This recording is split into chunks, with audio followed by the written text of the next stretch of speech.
What's going on, Drinking Buddies? Brand new podcast coming right at you. But you know what we got to do first? We got to talk about those things that generate a little revenue for the show. First and foremost, we're brought to you by the Patreon at patreon.com/MattSlayer. Did you know you can support this podcast for as little as $3 a month, less than the cost of a beer? And if you feel like throwing down a little bit more, there's a bunch of bonus content, ad-free audio, video versions a week early, and a whole lot more at the Patreon at patreon.com/MattSlayer. Do me a solid, Drinking Buddies. Come support the show. We're also brought to you this week by our merch store at anwd.net/merch. There's all sorts of rad shirts, hats, and now we drink wearables available on the merch store now. New designs coming soon. So check that today at anwd.net/merch. And let's get on with it. My guest this week is the one and only Mr. John Legendary. This is a fun episode. John and I talk about some hot wife lifestyle, him being a bull, a bunch of travel. Definitely a lot of fun. We'll have John on again sometime in the near future. But in the meantime, sit back, relax, pop a cold one, and enjoy, Drinking Buddies.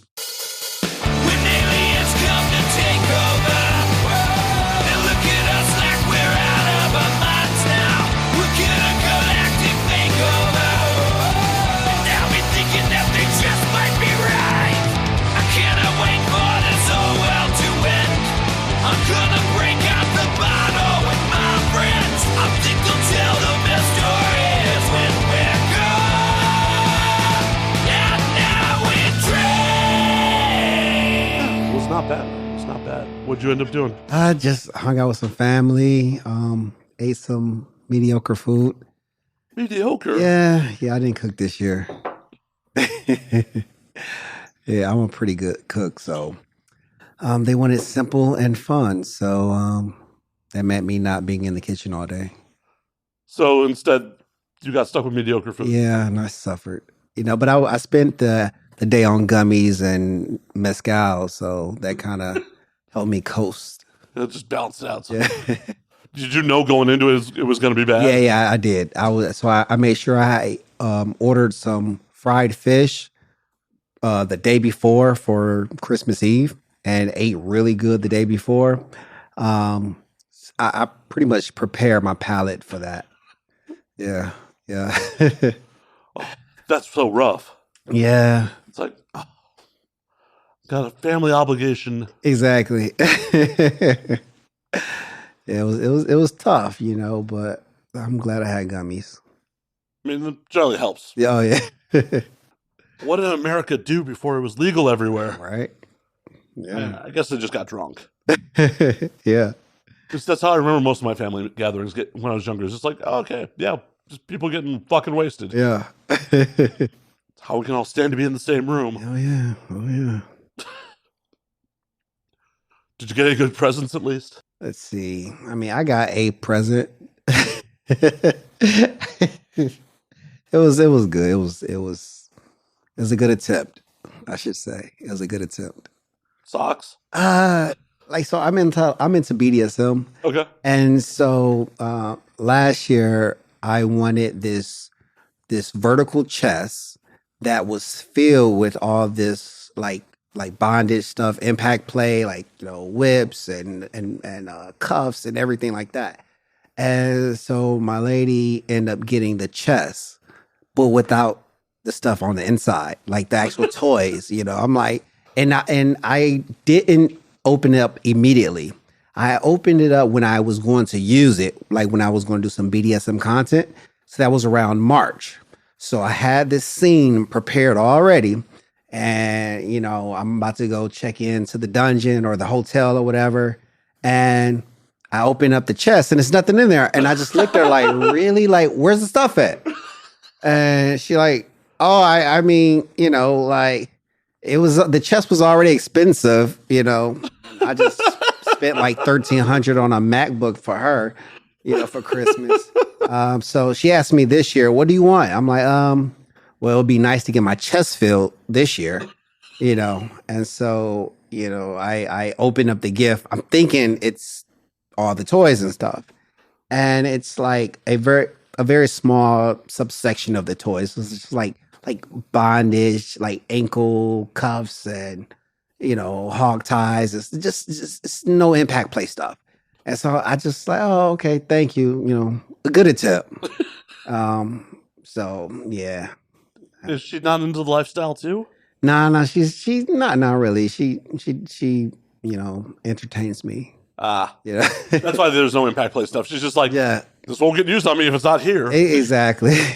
Exactly. So yeah, but it was a cool Christmas. I got some weed from her aunt and uncle. They gave me they grow weed, so they gave me a whole bunch. I don't smoke weed really, but it was good to have for my guests who do.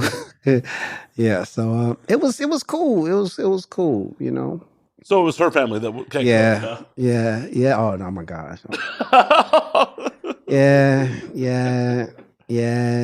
They can. Oh my gosh, it was bad. And she's mixed race, and so like her mom is Jewish and her dad is black, and so I'm like, okay, like it just was a imbalance of the dishes, like which way we gonna go, we gonna go to more Jewish, more soul food, and then it was just, yeah, we should have just cooked again. Yeah. Yeah. A well done brisket's good, but Yeah. a lot of the like Jewish holiday food isn't great. Yeah. It just lacked seasoning and. Well, yeah, it's just like, oh well, there's some matzo ball soup. You just gotta cover that motherfucker in pepper. Yeah. Oh yeah. Give me some Frank's hot sauce or something. Yeah. As a Jew, like I could say this. Like, Yeah. I understand. Yeah. I wasn't going to my grandmother's house for like all the flavors in the Right. world. Yeah. I'm like, okay, we got bagels, cream cheese, and lox for breakfast. So And that shit hits the spot. yeah, it does. But at least toast my bagels. That's a must. Yeah, I was never into like, oh yeah, just throw some smear on a raw bagel. Like, Yeah, you gotta yeah, toast the yeah. You motherfucker. toast it. You toast it. Yeah. So it was fun. It's always an entertaining time, I should say. Yeah, it's an entertaining time. Yeah, yeah, Oh, well, at least like the in-laws didn't get you any bondage stuff. That might have been a little awkward. yeah. But they knew of some sex type stuff. She's like, oh, did you get them some sex stuff again? Yeah. So they think I'm really kinky. You're not? Yeah, I am. Well, so they have an accurate thought. They really do. I'm just glad they haven't seen me on Pornhub yet. Well, maybe they haven't. They're just not telling you. I hope. No, her mom has a big mouth, so she definitely would have mentioned it. But everyone else knows. Well, maybe her dad's just keeping it on the DL because he's probably the one who goes to the hub anyway. Yeah. He may know. He likes me, so I'm sure he's probably living vicariously through me. Which is just so kind of like in the normie world, kind of a weird move. It's like, oh yeah, the person banging my daughter bangs a lot of other people. Yeah. Not what middle America would really normally sign off on. Yeah. But it's 2023. That shit should be normalized. Yeah, we gotta be progressive. Yeah, whatever like two consenting adults are comfortable with should be fucking fine. Oh yeah. Like if she's down with it, why the fuck is it anyone else's problem? Yeah. It's been tough lately though, because a lot of people at her job and her inner circle have been finding out, and that's been kind of problematic because she's more of a private person, and so now she has to kind of take all these questions, these inquiries. Well, and I'm sure these civilians are asking her questions like, that if you're laying it down like you do on film, it's like, no, that's not how that works either. Right? No, it's a different type of sex. Yeah. It's still mind-boggling to me that people don't realize that. Yeah. I'm like, yeah, you want to get my Sunday's best maybe once a month, Yeah. But even your Sunday's best isn't like, opening up for a camera. Right. Yeah.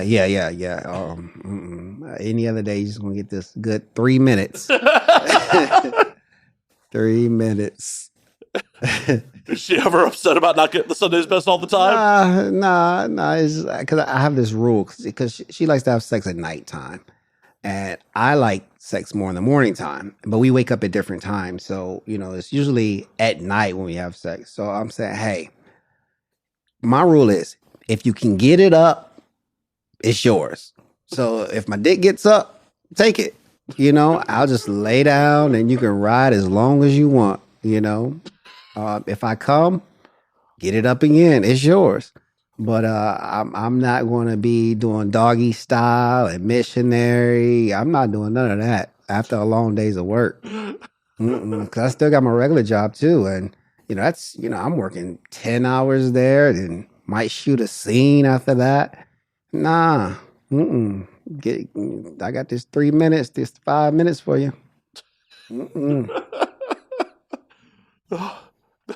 Yeah. Oh, I kind of feel a little bad for her. Yeah, I'm like, holler at me Saturday morning, and then you can get, a good 20-minute session going on. So what you all gotta do is just not sleep, because then it's morning for you and night for her. It'll all sync up. Yeah. Make it a real.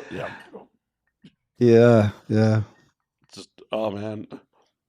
So hopefully with a nice severance package at that point. Yeah. Hopefully. Well, and that's another fucked up thing in modern America is like what we're doing is not a protected class, so they literally just could fire you. Yeah. They could. They definitely could. Which is fucked because like it's not like you're doing it on, well, at least I hope you're not doing it on company hours. No, I don't. I do it on my lunch break and after work. Right. And on the weekends. So wait, you're finding time to get it in on your lunch break? Mm-hmm. That's kind of impressive. Oh yeah. Because like I said earlier, I only need 3 minutes. No. So when I do a scene, my scenes last around 20 to 30 minutes. My setup's pretty easy.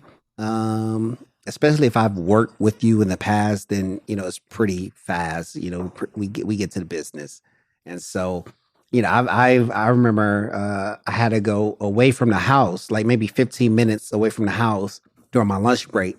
Filmed a scene. It was like a threesome scene, and then made it back. Right in time for my next meeting. So, yeah. Coming into the office like, John, you're looking yeah. Did you get a workout in during lunch? Exactly. Yeah, just didn't have time to shower off. That's got to raise a couple questions, like going back into the office smelling like sex. Luckily, I work remote, so okay. they don't get to see my face often unless it's like a staff meeting. We have to go on camera on our Zoom, but typically they don't get to see me. Well, then it's also like, oh, sorry, having technical difficulty. My camera's not working for some reason. I definitely use that a few times. Like I need a ticket to get a new camera. My camera's not working. Yeah, my Wi-Fi's out. Something. I used a few of them. Yeah. That's the advantage and disadvantage of remote work at this point. Yeah. It's been very good for me. I just had a vision of like you in full bondage gear, like, yeah, the camera's just not working. I don't know what's wrong.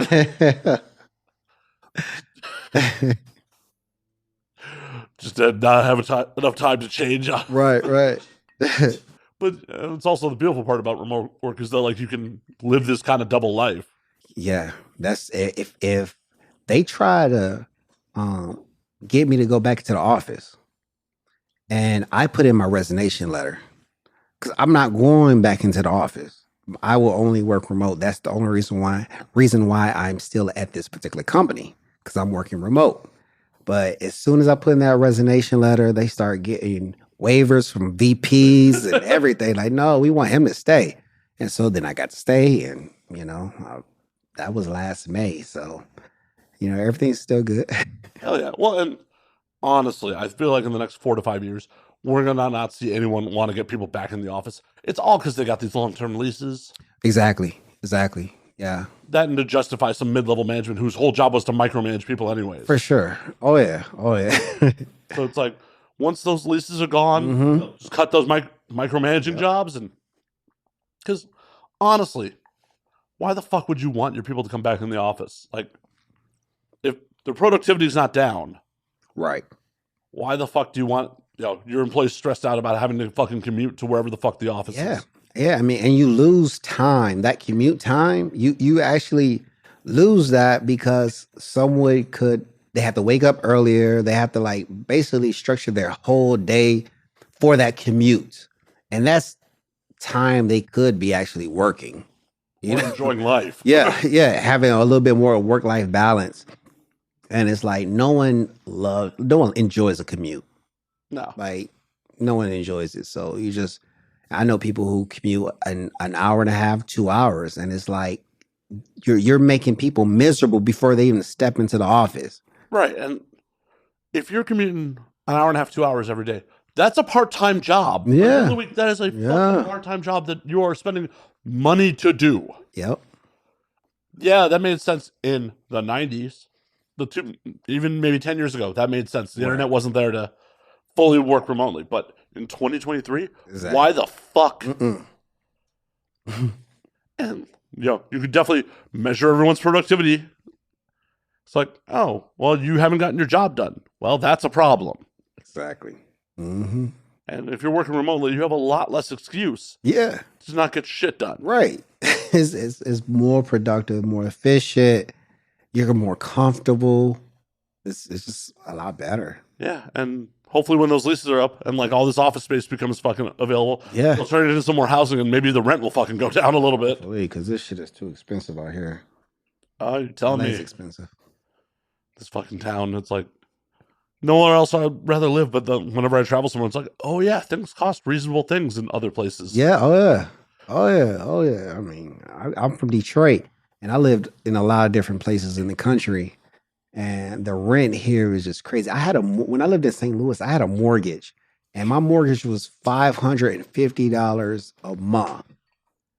And I mean, you can't do nothing with $550 here. That's your electric bill. Exactly. Like it's insane. Yeah, it's absolute nuts. And it's just like, I've been here so long, I'm so used to it at this point. Like, I get legit sticker shock when I go other places. Like, how much are you paying? Right. What? Is that per week? Wait, Yeah. How is that? What? Okay. Mm-hmm. I'm like, oh yeah, I live in LA. That's just what things cost here. Yeah. Because I almost made the move back to Vegas earlier this year, and it's like, oh yeah, for what I pay on this place, I could get a big house, a big fucking house. Yes. It's like, oh yeah, not everything is insane. Yeah. It's crazy. From Detroit to St. Louis, how long till you made it out west? So I started off in Detroit and then went to Nashville, Savannah, St. Louis, Seattle, Austin, LA. Oh shit. Yeah, I left back in 2003 to Nashville. Went to undergrad in Nashville and went to grad school in St. Louis and had my first real job in St. Louis as well. Then moved to Seattle for a promotion, and then went to Texas for another job to get out of the aerospace industry and go to tech. And then I wanted to get out of Texas because I wonder why. Yeah, it was a lot. And then I moved to LA. I wanted to move to LA, so I was like, okay, whatever job I have to get or take to get into LA, that's what I'm gonna do. Austin's a fun place. I just don't want to live there. Yeah, it's they have good barbecue. That they do. That they fucking do. Yeah. Otherwise, it's fucking humid. Yeah. It's still Texas. Yeah, it's too conservative for me. Even Austin is liberal, the most liberal city there. It's still in Texas. So Yeah. it's like I'm just nervous just to be outside. And it's not like there's some bubble that keeps people out of Austin. Yeah. Like the conservatives definitely can still drive in. Hell yeah. Oh yeah. Yeah. During the pandemic, I have a bunch of friends down in Austin who were like, "Oh, you should move down here," And I looked at them like, one, I don't really want to live here. Right. And two, it isn't that much cheaper than LA at this point. Nah, yeah, it's going up. Like, if you want to live out in the suburbs, sure, you can live pretty cheap. Right. But if you want to be in Austin proper, anywhere near 6th Street. Oh my gosh. Yeah, I was living North Austin. So that was, I got some friends out by Round Rock, so Yeah, so that's where I was at. Yeah. Yeah, like right under Round Rock, right south of Round Rock. Yeah. I don't want to live in the suburbs. Right. You want to be in the thick of things in the city. Yeah, like it's part of the reason I didn't like living in Vegas. It's like Vegas is just too suburban. Yeah. Like the minute you get off the strip, it's like, oh, this is just one giant fucking suburb. It's a whole fucking town. Yeah, I saw an apartment in Vegas that I liked. I said, oh, I could really see myself here. But my body can't fuck with Vegas. Like my nose gets real dry, and it's every time I come back from Vegas, I get sick. My body just does not like Vegas. I'm going there in the morning, but yeah, my body does not like Vegas at all. You're a brave man coming to do this show, and then like, oh yeah, I'm gonna go off flight to Vegas in the morning. Hope it's not an early flight. Oh, it's early. Well, as I like to famously say, you're not flying the plane. It's okay. Exactly. And hopefully it's out of Burbank. Yeah, no, it's LAX actually. Oh, that's a I motherfucker. think so. Yeah. That's a motherfucker for an early morning flight. Yeah. Especially around the hall. Oh. Yeah. Luckily, and I never fly. I don't fly Southwest often, but luckily it's Southwest because it's the first terminal at LAX, so I don't have to go all the way around and stuff. Yeah, but you also have to go wait in that line to get a seat. Oh yeah. I might need to upgrade. Because otherwise it's like, oh, cool. I got at least it's a short flight, even if you could sit in Yeah. the middle seat. Yeah, hopefully not many people are catching a 5:45 a.m. flight. Hopefully. Hopefully. But it's, Yeah. if not enough people are catching it, they wouldn't be running it. So Yeah, that is true. maybe kind of empty, but there's definitely going to be motherfuckers there. Oh yeah. And because the Southwest will be like taking all the windows and aisles. Yeah. Southwest is one of my least favorite airlines. Yeah. Like, I want my seat assigned. I want to know where I'm fucking sitting. I don't fly it often. It was good for me because I'm taking equipment and you can do the 2 bags free. Yeah, but what I tell everybody is like, once you get status or if you get a credit card from one of the major airlines, you get the free bags anyways. That's true. So That's true. and then you get other perks like lounges and free seat upgrades. Mm-hmm. I was a Delta frequent flyer for years, and it's like I've had multiple international trips where I got bumped up to business class for free. Nice. Southwest doesn't do that. No, they sure don't. I'm just saying. Yeah. But my frequent flyer airlines is Delta, and like I don't know if you saw this, like they're catching some shit in the last couple days. Really? It's weird. So on the wild conservative end, Mm-hmm. the conservatives are singing this dude's praises. So basically, what happened was, trans actress got misgendered and like made a viral TikTok about it by like a gay agent. Oh yeah, I did see that. Oh, I didn't know that was an actress. Oh, Yeah. okay, yeah. And he said, "I can escort you away from it right now." and it's wild how divisive this shit is. It's just like, because I don't just mute conservative voices. I don't want to be in an echo chamber. Right. Like, as long as you're not spouting like flat out hate, like Yeah. I'm okay hearing what you have to say. I may not agree with it, but I'm not gonna be like, oh fuck that. Especially like if you disagree with someone, you need to hear what they have to say about it. But like, I just see all these fucking like, yeah, that dude's my hero. Like, Yeah. that's a bit of a strong reaction there. Right. Yeah. I mean, like most things, like there's two sides to every story, and the truth is probably neither one of them. Mm-hmm. Especially with like those viral moments, it's just like, what happened before the camera was rolling? Right. Yeah. Like what was said? Like, because if the camera was on the whole time, like that means you ambushed somebody. Mm-hmm. But people, for whatever reason, don't seem to grasp that. Like, yeah, something definitely happened before the camera rolled. Yeah. Yeah, people gravitate towards what kind of fits what's in their head. The type of energy that's in their head, they gravitate towards that, and just like they like to amplify whatever it is. Well, yeah, and that's part of the problem with modern America is like just blind tribalisms, because it's like my side did something. Yeah, exactly. Dude, you're not on the ticket for any GOP primary. It's not your party. Yeah. Same with the Democrats. Like, you running for office anywhere? Nope. These are supposed to be our representatives. And no matter what side of the aisle you're on, these people are supposed to have America's best interests. Definitely. Like, everybody in America's best interests at heart. Yeah. Like, Not just one. right. Not just one group's. Mm-hmm. And it's like, why can't we just somewhat get back to that? Yeah. It's definitely a headache. I don't know how. Well, I'm sorry about getting political. Nah, it's not good. That's about as deep as I'm getting on. It's like, all right, Delta. Like, I didn't think you would be a flashpoint for conservatism all of a sudden, but and like, I get that dude was just trying to do his fucking job. Yeah. Like, Yeah. to be a gate agent around Christmas at fucking LaGuardia, Oh, fuck that. I would have had to call off sick. They don't pay that dude enough. Nah. Mm-mm. The amount of angry people that guy had to have seen every fucking minute of the day. Nah, yeah, I would have done poorly at that job. Poorly. Well, thankfully, your penis is on the internet. Yes. You hopefully will never have to be a gate agent. Yeah, that is true. Hopefully I won't. I mean, that would be a really awkward scene. Like, someone rolls up to the gate, like, wait a minute, don't I know you? Yeah. Like, I'm sure I know you from somewhere. Yeah. Like, C16A, please. Hurry up. Go somewhere. Get the fuck. No, that wasn't me. Don't know what you're talking about. Sign for the OnlyFans. I don't know what you're talking about. Right.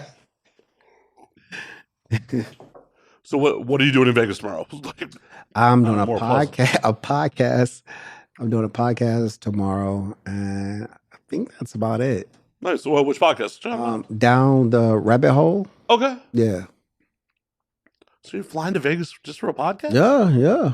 Holy shit. Are you just on a whirlwind promotional tour right now? No, not really. Vegas is pretty easy for me to get to, and I might stay out there for New Year's Eve. Nice. And go to a party. Vegas is such a shit show on New Year's, though. Yeah, I've done it once, and it was pretty bad. But one of my friends invited me to a New Year's Eve party at her house, so I might do that. Okay, at least it's away from the strip. Yeah. So it's away from the strip. Because that is such fucking amateur night. Yeah, like I've done it like maybe 4 years ago, and it was very underwhelming. Yeah. Yeah, I didn't even see anything really. It's just like, this is middle America's idea of a good time. Yeah. I've come to realize, like, as I've gotten older, that like Vegas is America's wax museum. It's like, oh, this is the entertainment capital of the world. It's Right. like, no, this is a image of entertainment. Mm-hmm. You got people doing residencies playing their greatest hits. You got, comedians and musicians doing the same act every fucking night. Yes, that's tough right there.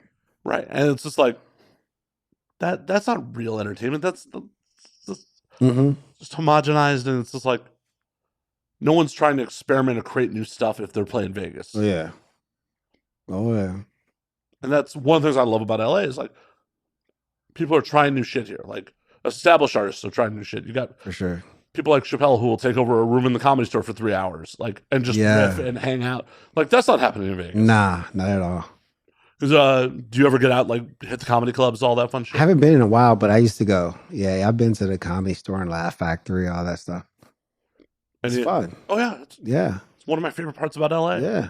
Where else would you be able to see like this group of comedians? Like, if you were in any other city in America except maybe New York, you maybe get one of them for a weekend. Right. Instead of like, oh shit, just a whole row of killers. Yeah. LA definitely offers that. I feel like LA, you can be anybody any type of dream you have or you think you may want to explore, you could actually do it in LA. Oh yeah. This is the closest place where I think that you can really like reach your dreams, like if it's like far out there. So I do admire that about LA. It's just the energy in the air. It's like, if you can make it here, you can make it pretty much anywhere. I agree. And like I'm a fellow Midwestern guy, and like I'm from Chicago originally. Okay, yeah. And at least growing up in Chicago, like the idea of making an entertainment was just something like you saw on TV. It was fictional. It's not Exactly. like, no one actually ever did that. Right. Yeah. And then when you get out here, it's like, oh no, some of my peers are like making deals on Netflix, like doing shit. It's like, oh shit, this is obtainable. This is something you can fucking do if you work hard enough. Exactly. And that's part of the reason I had to get the fuck out of the Midwest. For sure. Yeah. Yeah. Everyone's so surprised that I'm in porn. It's like, what? In Detroit, I didn't ever think I could really do this. You know, it was like just something you joke about. Oh yeah. But I can really do this? Well, I feel like every dude's joked about it at some point. At some point, yeah. I had no idea. I mean, it took me 6 years of living here before I even thought about porn, like for real. Yeah. Well, I mean, I normally just avoid this shit, but like what made you decide, like corporate America for years, bounce around the country, like what made you decide porn of all the aspects of entertainment to get into while you're here? Yeah, I mean, so I actually started taking acting classes, like because I wanted to go into like real acting, traditional acting, and then COVID hit, of course.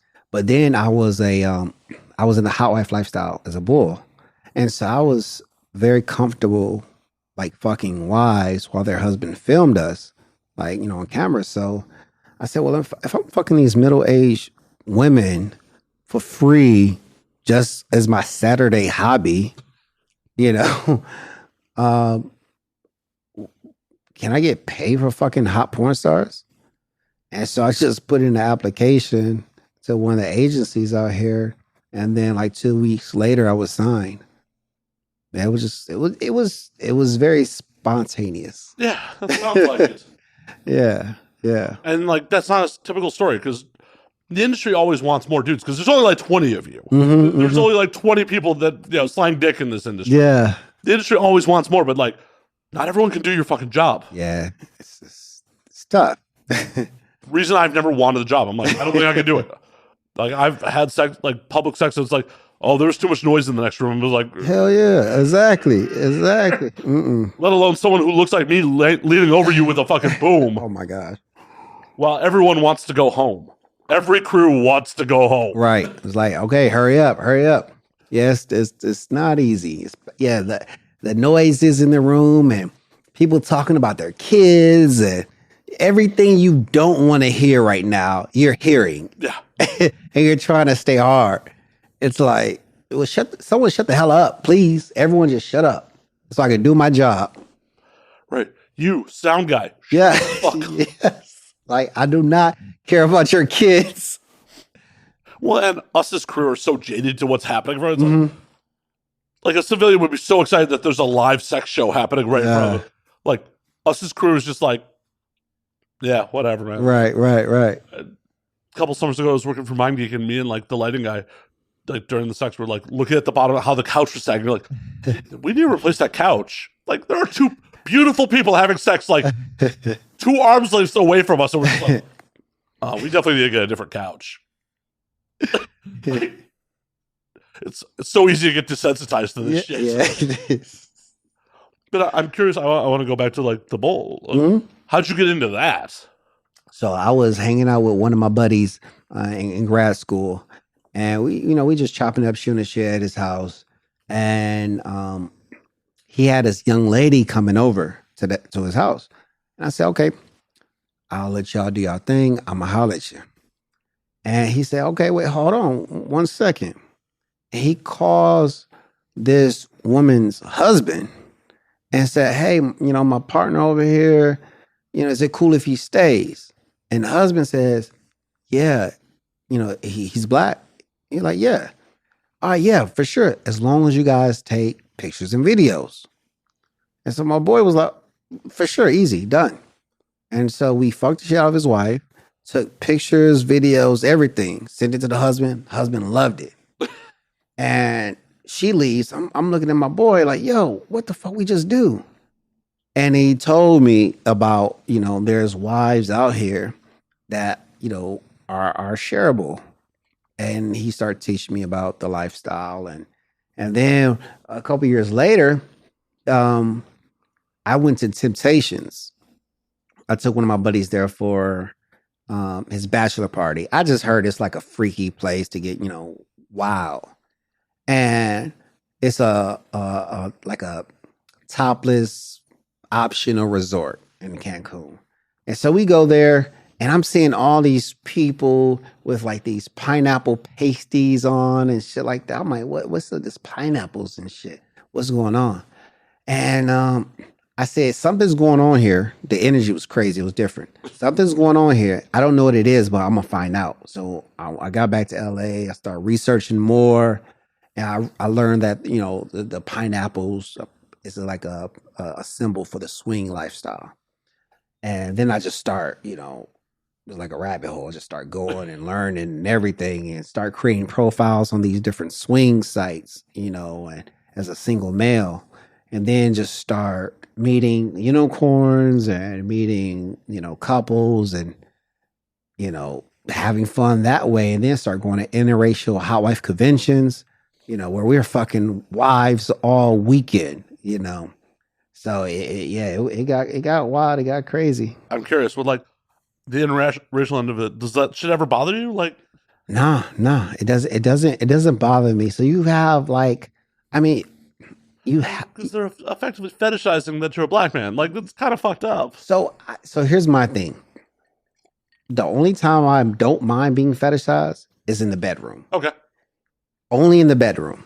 If you fetishize me outside the bedroom, then that's when I have a problem. If you're fucking with me, like, oh, you like me, you want to go on a date with me just because I'm a black guy, then I have a problem with that. Like you're trying to generalize me just because I'm black, so you want to date me or hang out with me or whatever, not because who I am as a person, but I don't mind being fetishized in the bedroom because we all have fetishes. I have a big boob fetish, so I will shit. You may not look the best, but I would love to play with your boobs in the bedroom. You know what I'm saying? Yeah. You're like, I don't want to be romantically involved with you. Yeah. Let me touch him. You know what I'm saying? Let me motorboat him. Right. Like, once we get ours, we can go our separate ways. Exactly. Yeah. So I don't mind being fetishized in the bedroom.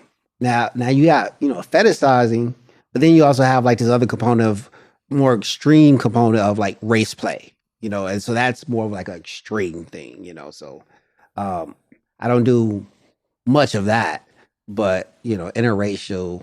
But you have done some race play? Yeah, I've done some race play. How do you feel? You know what? I would say I felt okay because there's been times outside of the lifestyle where I kind of brought some of that on, like, when you mess with some white girls and stuff like that, call me this, call me that. Oh, really? Yeah. Yeah, I've done some things that like in the past.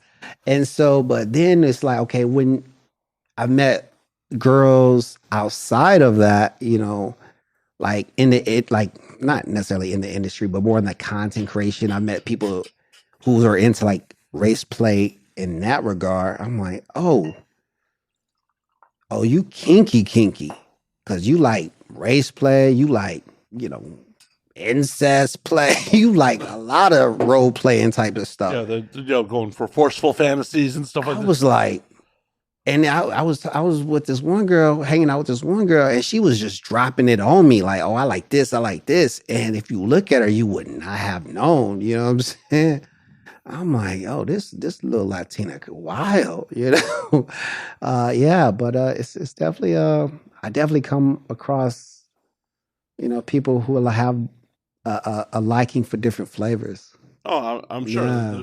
The whole rainbow of flavors out there. And like, Yeah. as long as I said earlier, as long as it's between two consenting adults, like, Yeah. it's fine. But like, obviously you could feel a way about it, even though it's like, yeah, I think it takes a guy who understands a little bit more, like we all have fantasies, we all are kink, and if you're comfortable in it and yourself, I mean, because me, I'm a little bit more kinky than other guys, so I can roll with it a little bit better Where some guys, oh my gosh, like get the hell out of my house type of situation, So I welcome it because I try to provide a safe space for people to explore their sexuality.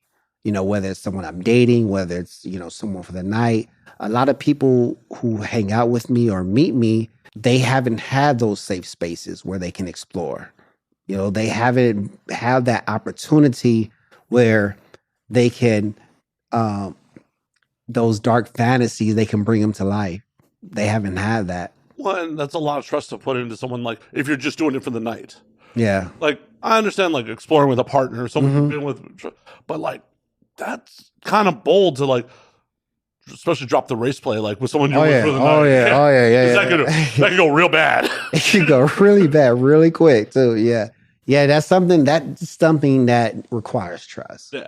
And some type of familiarity. You gotta know this person, and kind of know how far you can go. Yeah, because that'd just be like, the fuck did you just say? Yeah. And a lot of stuff, especially when you're dealing with like a couple, and a lifestyle.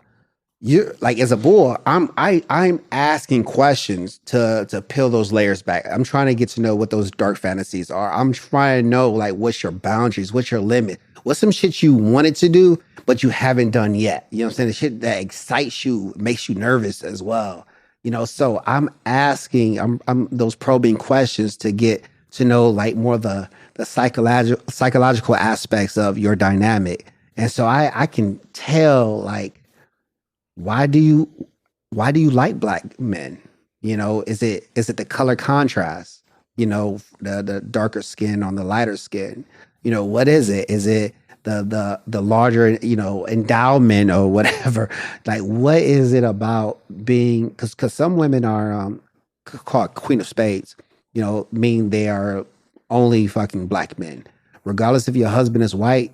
You're only fucking black men. And that's also a evolution, because you can start off, all right, 20% I'm fucking black men and 80% I'm still fucking my husband.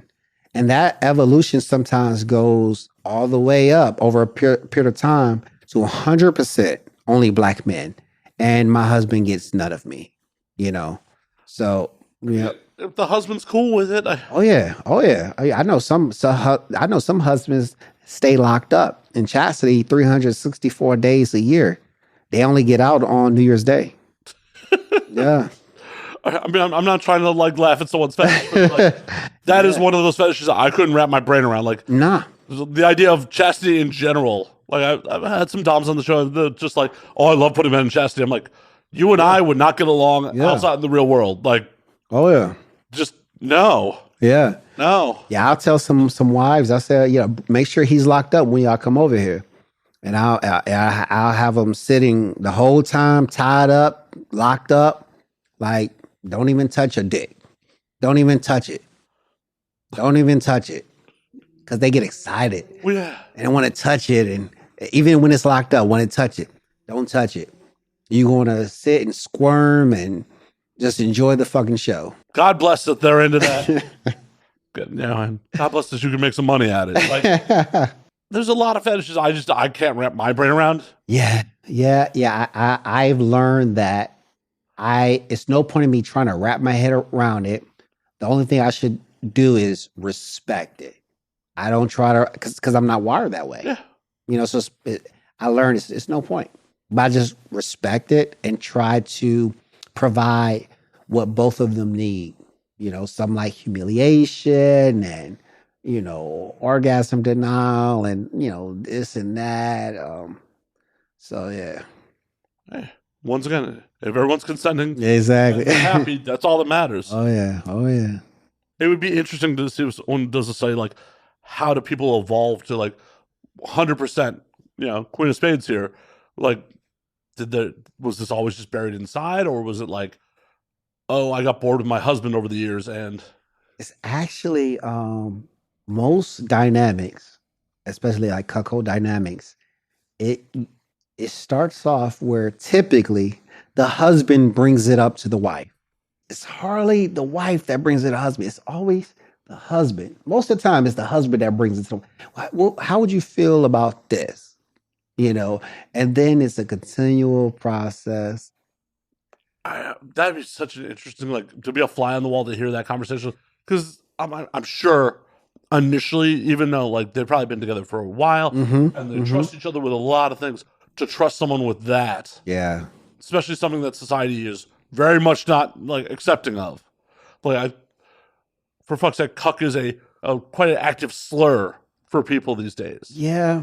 Yeah. And I think it's number one, it's not a lot of education behind it. And it's a lot of people don't know what cuck really means. And so and they get confused. So what a cuck really is in a cuckold dynamic, you have the husband and wife, and the husband, well, the wife holds the sexual power dynamic. So basically, if she sees John, hey, husband, I want to fuck John, and she has that control to be able to do that, versus like a stag and vixen couple, which is also under the hot wife umbrella. The husband and wife, that sexual power dynamic is shared. Wife says, hey, husband, I want to fuck John. Husband says, I'm not sure how I feel about him. Then they can't do it. He can veto her. Right. Essentially. Not all parties are consenting at that point. Exactly. But that's the only difference. Now you have activities such as chastity, cleanup, humiliation that are typically regulated to cuck types.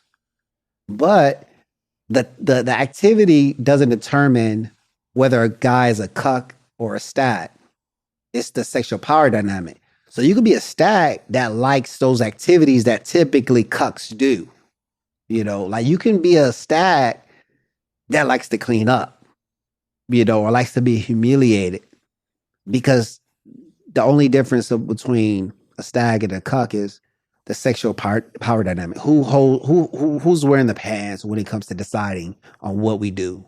Does the stag go out and bang as well, or are they still? Yeah, stag. Yeah. He can if that's what their dynamic is.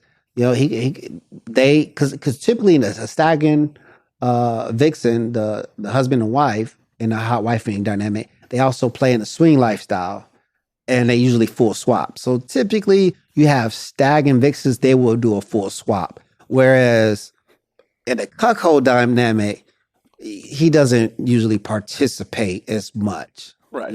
He might be in the cuck chair. And yeah, you know what I'm saying? And then the wife might participate with another couple. And then the cuck, he may service, like be in a service role where he's, making sure everyone has their drinks and making sure her outfit is together, or, being more of a hospitable type of person. Hey, yeah. Whatever makes him happy. Exactly. Like, I'm not here to knock it. It's like, it's one of those things where like, I don't get it. It's not something I'm interested in, but yeah, if it makes you happy, like, who am I to judge your happiness? Right. Like, if it was the choice between, you being wildly depressed or you watch your wife get railed, I much prefer that you watch your wife get railed. Yeah. You only got limited time on this planet. Do what you enjoy doing as long as it's not hurting anybody else. Mm-hmm. Yeah, it's. I mean, it's a lot of guys out here want their wives to get like game banged by 5 black guys. I mean, guys approach me all the time about stuff like that. Like, yo, can you set it up? I would love to see, my wife get, punished by like 4 or 5 black guys. I'm like, number one, I don't even like gangbangs. So I'm going to have to charge you. Yeah, I'm going to have to charge you a production fee for that.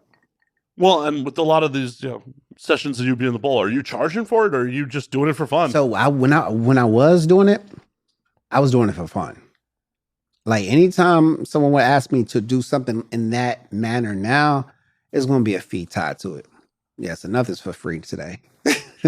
I'm sorry. There's celebrity attached to this now. Yeah. Yesterday's price is not today's price. Inflation's a motherfucker. Oh, yeah. We're in the post-pandemic world. Right. It's $400 for groceries. You want me to bang your wife, it's going to cost. Exactly. Oh, yeah, it's going to cost a lot, too. If you don't mind me asking, like, what you charge to, be a bull? You said, what do I charge? Yeah, what would I would charge probably $1,000 for an like hour. a standard scene rate? Yeah. I would charge like $1,000 an hour. Yeah, if someone wanted me to come hang out with them for an hour, drink some wine and talk and whatever, Give her a good 3 minutes. oh yeah, an hour. I mean 1,000. Yeah. Not bad work if you can get it. Mm-hmm. There's still a lot of demand for it? Oh yeah, there's definitely a lot of demand. Definitely a lot of demand. So we have these interracial housewife conventions that I mentioned earlier. This whole convention, It's from Thursday to Sunday, like four times a year, 4 or 5 times a year, different locations, and you got like 600 couples and maybe 300 black guys, and it's no surprise. Everyone knows why we're all here, so you don't have to worry about. Well, I wonder if she wants to have sex this weekend. It's just a matter of, does she want to have sex with me? Right. But she didn't spend $2,000-$3,000 to not fuck. So they know what they coming down for. So you don't gotta do all the bullshit. And these women, they're very insatiable. They can take a lot of dick. So I mean, they're from Thursday, some come in Tuesday before it even starts. Tuesday from Wednesday to Sunday, and some stay a day later. They are fucking the whole time. Like, I know some women who fuck 30, 36 guys. Some like gangbangs. Like, yeah, they have a blast. And the husbands walk around with the biggest smiles on their face. The biggest smiles on their face. Yeah. I feel bad for the hotel staff having to clean up after this. Yeah. They love it though, because they get tipped well. I mean, this is the busiest they're ever going to be when we come. I mean, they love it when we come. They just smile, because you have to, as a hotel staff, they have to volunteer for this type of event, and they all know me by name and stuff. For someone who's trying to keep I'm down low for his corporate job, doing a really bad job of it. I'm doing a terrible job. Oh my gosh. Like, oh yeah, people know me by name at convention. It's fine. Yeah. Oh yeah. I just can't wrap my brain around all of this. Yeah. It's just like, that's awesome. Like, yeah, it's pretty awesome. I mean, the last one I went to, I was so overwhelmed because now a lot of people knew me not as the bull, but more so the bull and porn star. So it was more attention on me, and I couldn't go 3 minutes without some husband like coming to me wanting me to fuck his wife, or talking about OnlyFans, because some of them are creators as well, and they want to talk about like collabing and strategies and shit like that. And I'm just trying to hang out with my friends, because these types of events, I go there more. This is my guys' trip, because a lot of my friends are bulls, and so this is my time of the year where I can get to go fellowship and hang out with my buddies.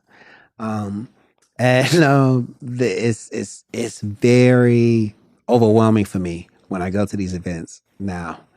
So yeah, I can't go as often because it's too much. You're the biggest celebrity there. Yeah, exactly. It's intense. I can only begin to fathom just like not being able to walk like 5 feet down a convention hall. Like, yeah. I'll fuck your wife. Yes, exactly. And she's all over like, and she's like 40 something, 50, and she's just looking at me all kinds of ways, and I'm like, okay, can we get a little play time today, John? I'm like, oh yeah. I got you. I see you a little bit. Yeah. Yes, yeah.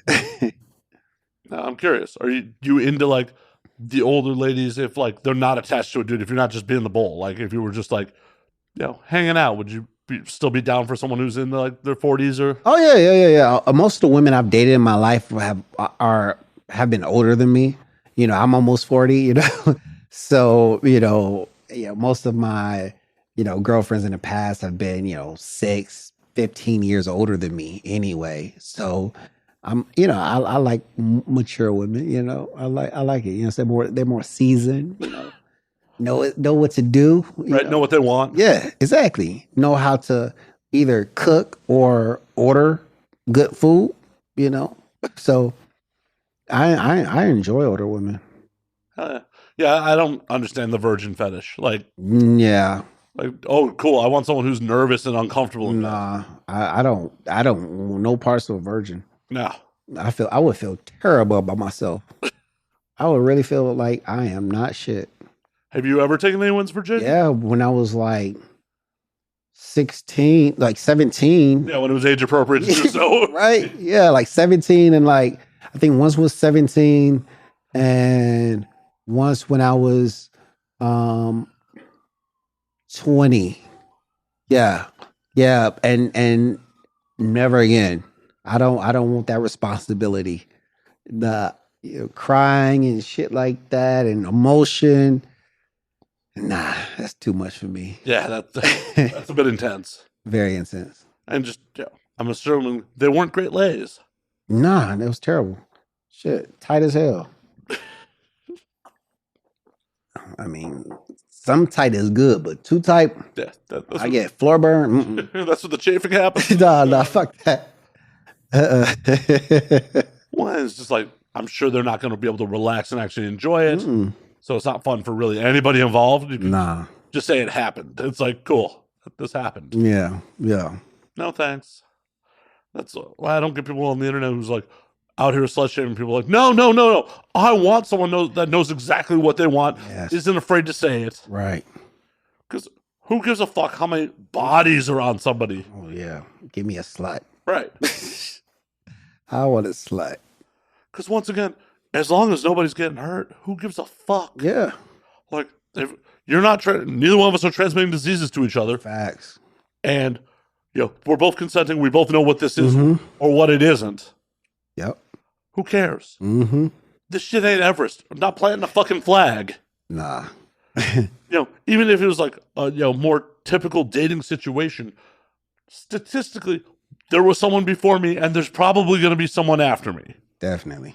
So why the fuck am I getting all obsessed about it? It'd be the sluts. Yeah. As long as there's good communication, who cares? Hell, I'm okay with non-monogamy as long as as long as it's communicated.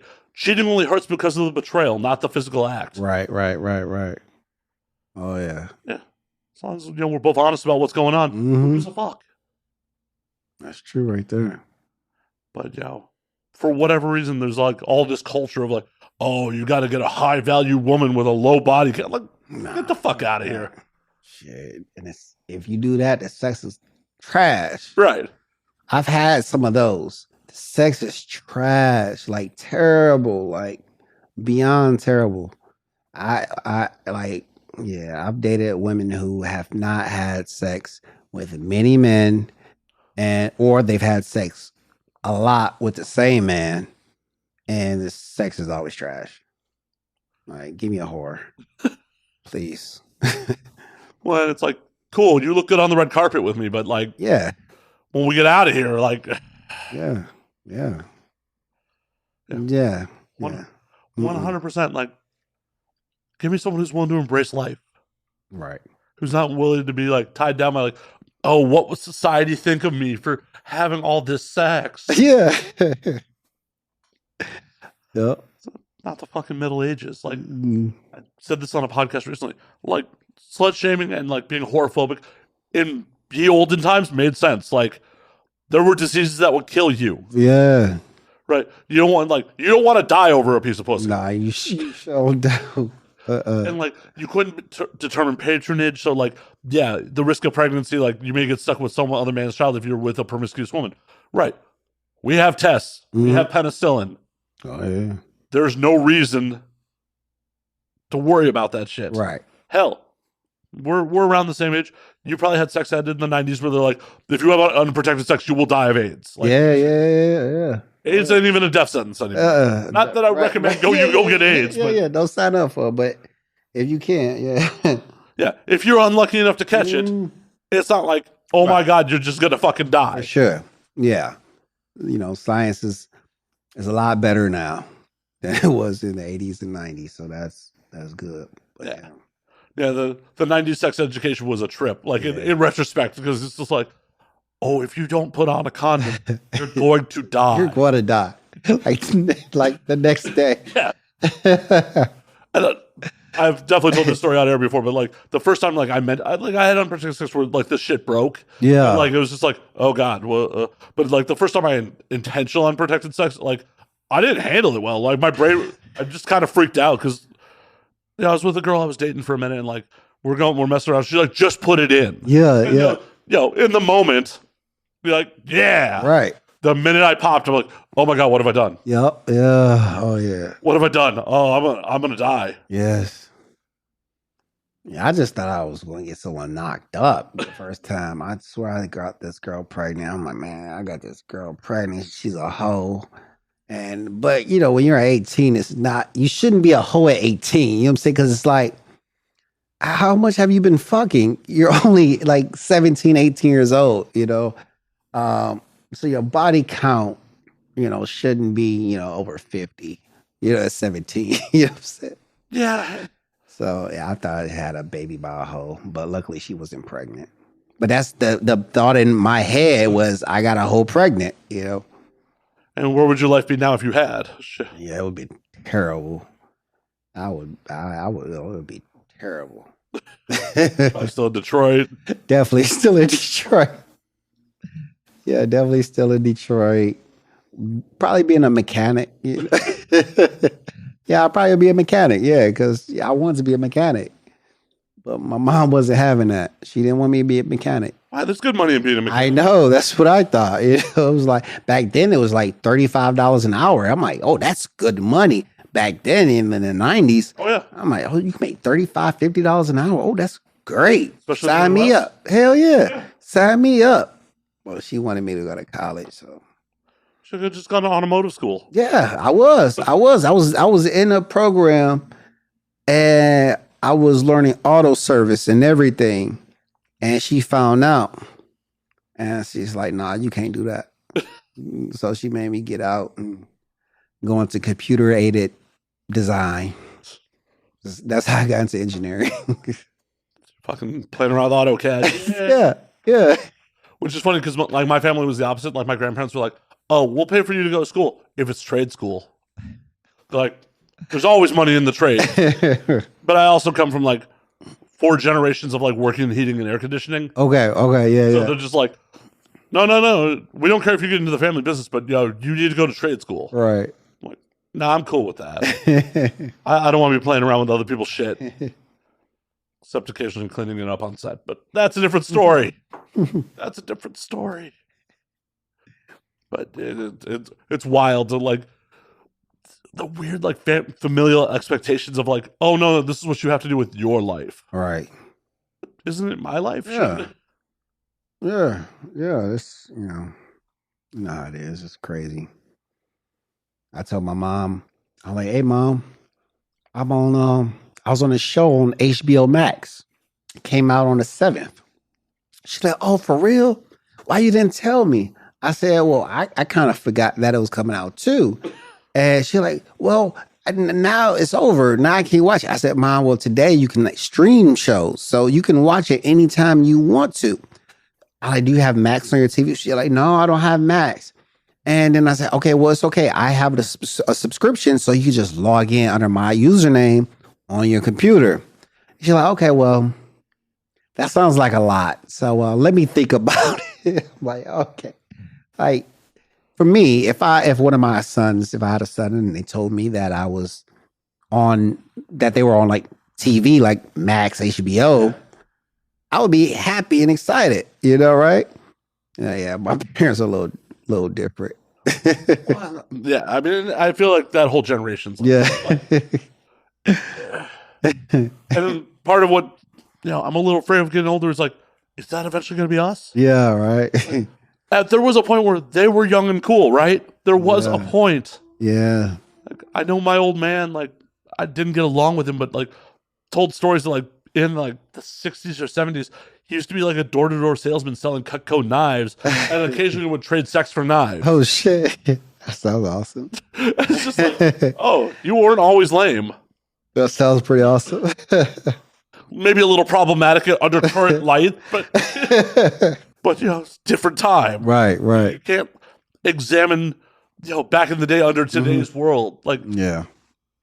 look at art, anything. Like, I don't know if you're into like older movies at all, but like, you look at like The French Connection, which is supposedly one of the best movies. Well, it is one of the best movies ever made. But Gene Hackman's playing a New York cop in it, and he definitely utters the line like "never trust an N-word with a knife." Like, yeah. That line of dialogue just could not be in a movie today. Like, even if it was appropriate, Right.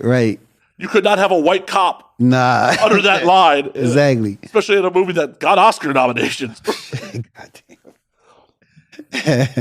But like, it was as fucked up as it is, appropriate for the time. Exactly.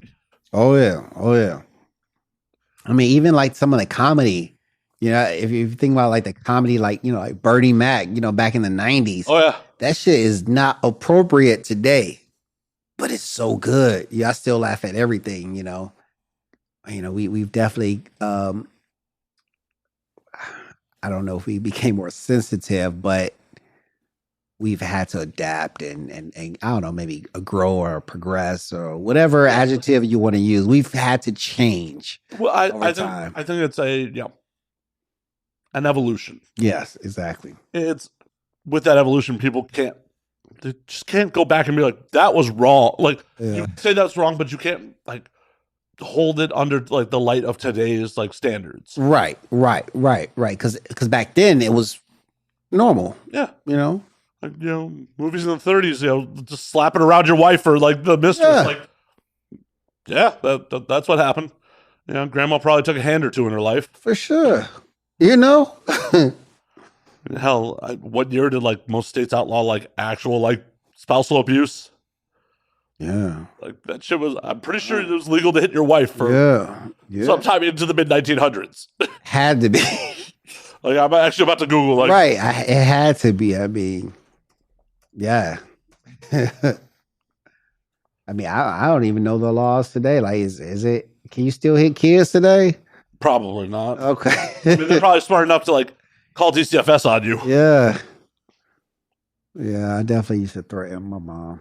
Wife beating was made illegal in all states in the United States by 1920. So, like,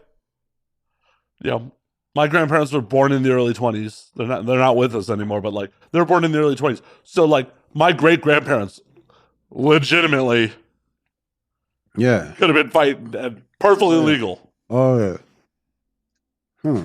Yeah. It's only like 3 people back. Right. Oh yeah. And then modern attention to domestic violence began in the women's movement in the 70s. So like it was probably still a very gray area between 1920 and 1970. Oh, for sure. I mean, yeah. I mean, definitely. The shit was never right. Don't get me wrong. Right. Like, right. You shouldn't be solving shit with violence.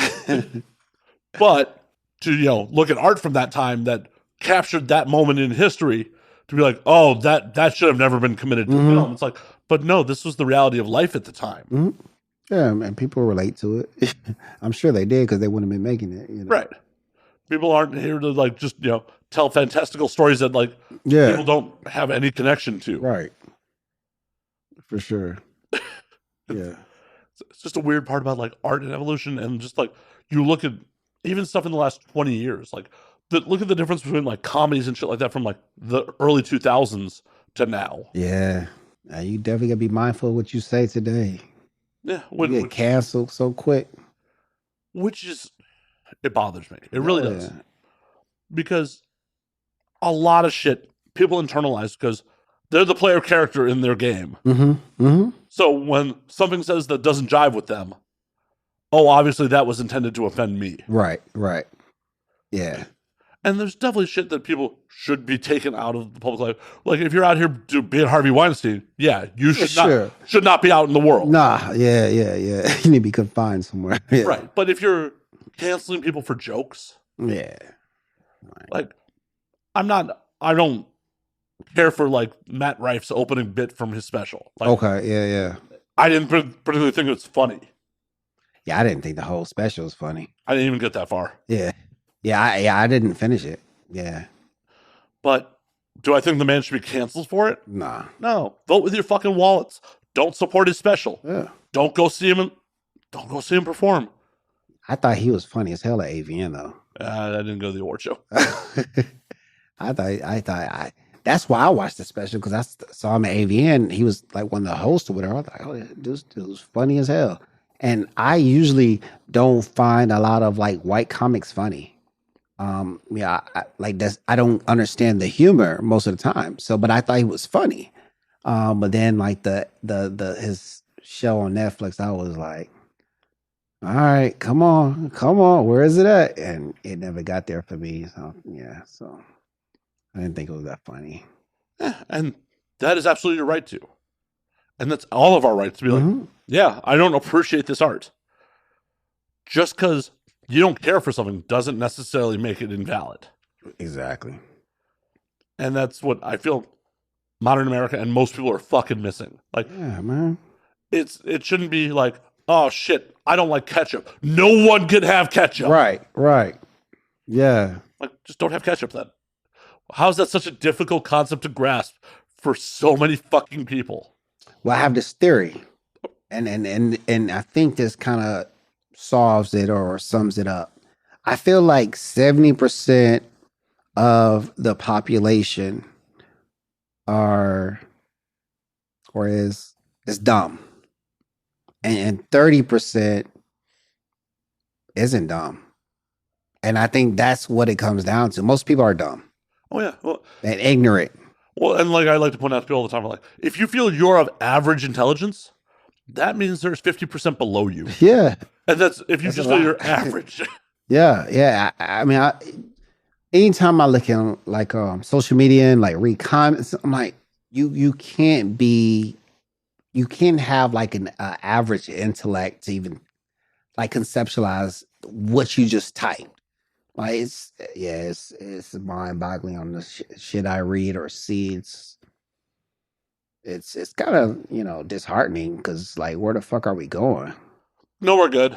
Yeah, like we got people who are do things for clout, not for influence, not for like real true influence, for something good. No, they want the dopamine hit of the clicks. They're like, yeah, the number went up. Fuck yeah, I'm cool. The number went up. Not to say I don't fall into that sometimes. but to make it your purpose or your motivation, it's pretty rough out here. It is. The comment section is a rough place. I was encouraged by someone last night to start giving this disclaimer to guests, like, very ugly comments may come to some of the clips from this show. Oh yeah. Just yeah. And I've learned to don't even read the comments. Oh, I engage with them. Yeah. Because my opinion on all of this is, if I would not take your advice, I won't take your criticism. You're literally your opinion. I don't know you. I don't know your expertise. I don't know your background. Your opinion literally doesn't matter to me. Right. Like, I often get into it with trolls in my comment section, and then after like a bit of back and forth, by the way, thanks for the engagement. Yeah. I am literally only engaging with you to improve my engagement metrics. Oh shit. It's not like I'm never going to go to your content and talk shit about how bad it is. Right. Because I don't care enough. If this was someone else's post, I wouldn't even engage with you. Because it's mine, and YouTube and Instagram looks for comment engagement. Oh, wow. I respond to shit. I might start doing that then, instead of blocking them. I don't care. Why would I value this person's opinion? Literally, I had someone on YouTube a couple days ago just respond that one of my episodes with lame clown emoji, stuff like that. I was just like, I made a very sarcastic remark. I'm like, oh shit. This dude said my stuff's lame. Time to pack it up, guys. Canceling the channel. All done. And boy, he got big mad. He got big mad and just started talking a bunch of shit. I'm just like, keep talking. Keep talking, man. I appreciate you. And this guy has a YouTube channel. I go look at his stuff to say that He had one of the most inaccurate depictions of the Tiananmen Square riots I've ever seen. Wow. He's like, my badass of the week is the tank man from Tiananmen Square. And then he's like, yo, they were probably having some communist rally, and this guy stood up there like, dude, this is all very Googleable. Very, very, like, why would I be offended? Right. By someone who is so stupid that they would confidently post that on YouTube? Why would anyone be offended? Like, I'm almost proud that you don't like my content. Right, yeah. So, to any content creator, take everything these idiots say with a grain of salt, because what happy, successful person is going to someone else's content to try to tear them down? Are you out here going on like other people's page and be like, your dick looks weird, dude? Right. No, you got your own life and your own exactly. content, and you're happy enjoying your life. Yeah. You're not gonna spend the fucking time to try to tear someone else down. No. Not at all. Right. Like, so why are you gonna let that idiot fucking win? Why should anyone let those fucking idiots win? Right. Don't do it. But engage with them to help your own metrics. For real. I need to start doing that.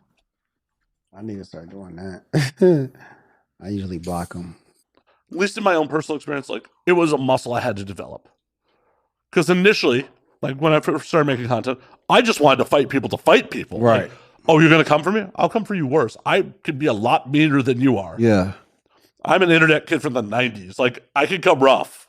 Yeah. And then I took a step back and like, why am I getting emotionally invested in Sure. Shouldn't bother anybody. But it takes time to develop, like, to not get emotionally invested when someone's just like, fuck you. What you've put time and energy into sucks.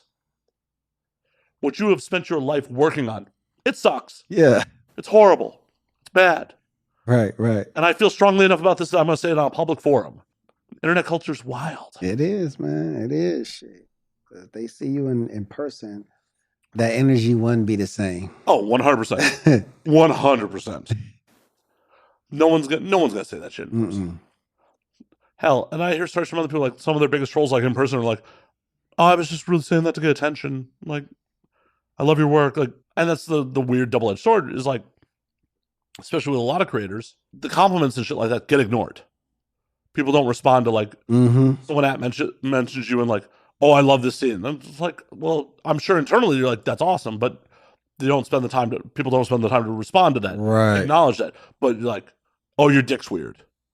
All of a sudden, it's a quote tweet, and like, I can't believe this motherfucker. And they're like, they paid attention to me, because to some of these people, what's going on with us is the most important thing they got going on in their life. It's the most entertaining thing. That's facts. That's my life right there. Right. Yeah. And you're going to let someone who the best thing they got going on is hearing about what you're curating to the world. Like, none of it is truly real that you put on social media. It's what you choose to fucking put there. I'm sure you're not out here like, oh, I just had a fight with my girlfriend. Like, that's going to be on social media. Right. Like, I got passed up for that promotion in my day job on social media. No. Yeah. So they don't even really know you. No. They know the curated version. Exactly. It's fucking. Yeah, that's my real life. That's what happens. Like, you know, did you see your boyfriend is? Did you know your boyfriend's a porn star? Did you know he was on a show like with that Lena girl? Like, yeah, they was coming to my girlfriend at work meeting at a work Christmas party and stuff. Like, I don't know if you know, but I saw that your boyfriend, he was on the show. Like we don't live together. Well, and the thing about it is, like, if she didn't know, she very justifiably should break up with you immediately. Yeah, exactly. Because that's lying, right? That, you know, that's the problem. You'd be betraying her trust at that point. And Facts. 100% justifiably, she should be out immediately. Exactly. Do not pass go. Do not collect $200. Out the fucking door. Break the lease. Get the fuck out. Exactly. And, yep. And I don't get people like, when their trust gets violated like that, that do stick around. Oh, yeah. Like, why? And Right. if you don't have property or children with someone, go on, get out. the minute trust is broken, just get out. Yeah. Yeah, because it's going to be a pattern. Yeah. And like, as you know, I was talking about before we got on, like I worked as a PI for a while. And like, I've had friends be like, yo, I think my girl's cheating on me. Can you go do surveillance on her? I'm like, no. Like, what do you mean no? I'm like, you don't have children or property with this woman. Yeah. Just be out. If you think she's cheating on you, it doesn't matter what I find. Yeah, you're already in your feelings about it. Just get out. Yeah. I'm not going to take your money. Just get the fuck out. Like, I don't understand why that concept's so hard for people. Yeah. You ever had any relationships where you were just like, you know what? Time to go. All of them. So I'm not married. All of them. You know, it's like, I guess as an adult, most of my relationships came to an end because I felt like the direction I was going to in life, or the direction I wanted to go into life, they weren't trying to go with me in that journey. And I felt that they were baggage. They were slowing me down from getting to, where I was trying to get to. So most of the times when I break up with a young lady, it's because I feel that they're not adding to what I got going on, and they're going to hold me back. So that's typically why I end things with anyone, is because I feel like, because they're always like good girls and compatible as far as interests and things of that nature. But I look at things as, okay, these are my goals, and my goals are a priority. My goals mean the most to me than anything else. So are you going to slow me down or stop me from getting to my goals? Or are you going to support and help me get to my goals? And that's usually the determining factor in whether I decide to stay or cut them loose. Makes perfect sense to me. Now, do you ever look back and like, some of those goals may not have worked out because not everyone achieves like every goal that they have. Have you ever looked back and been like, man, I didn't actually achieve that goal I left her over. I may have fucked up here. No.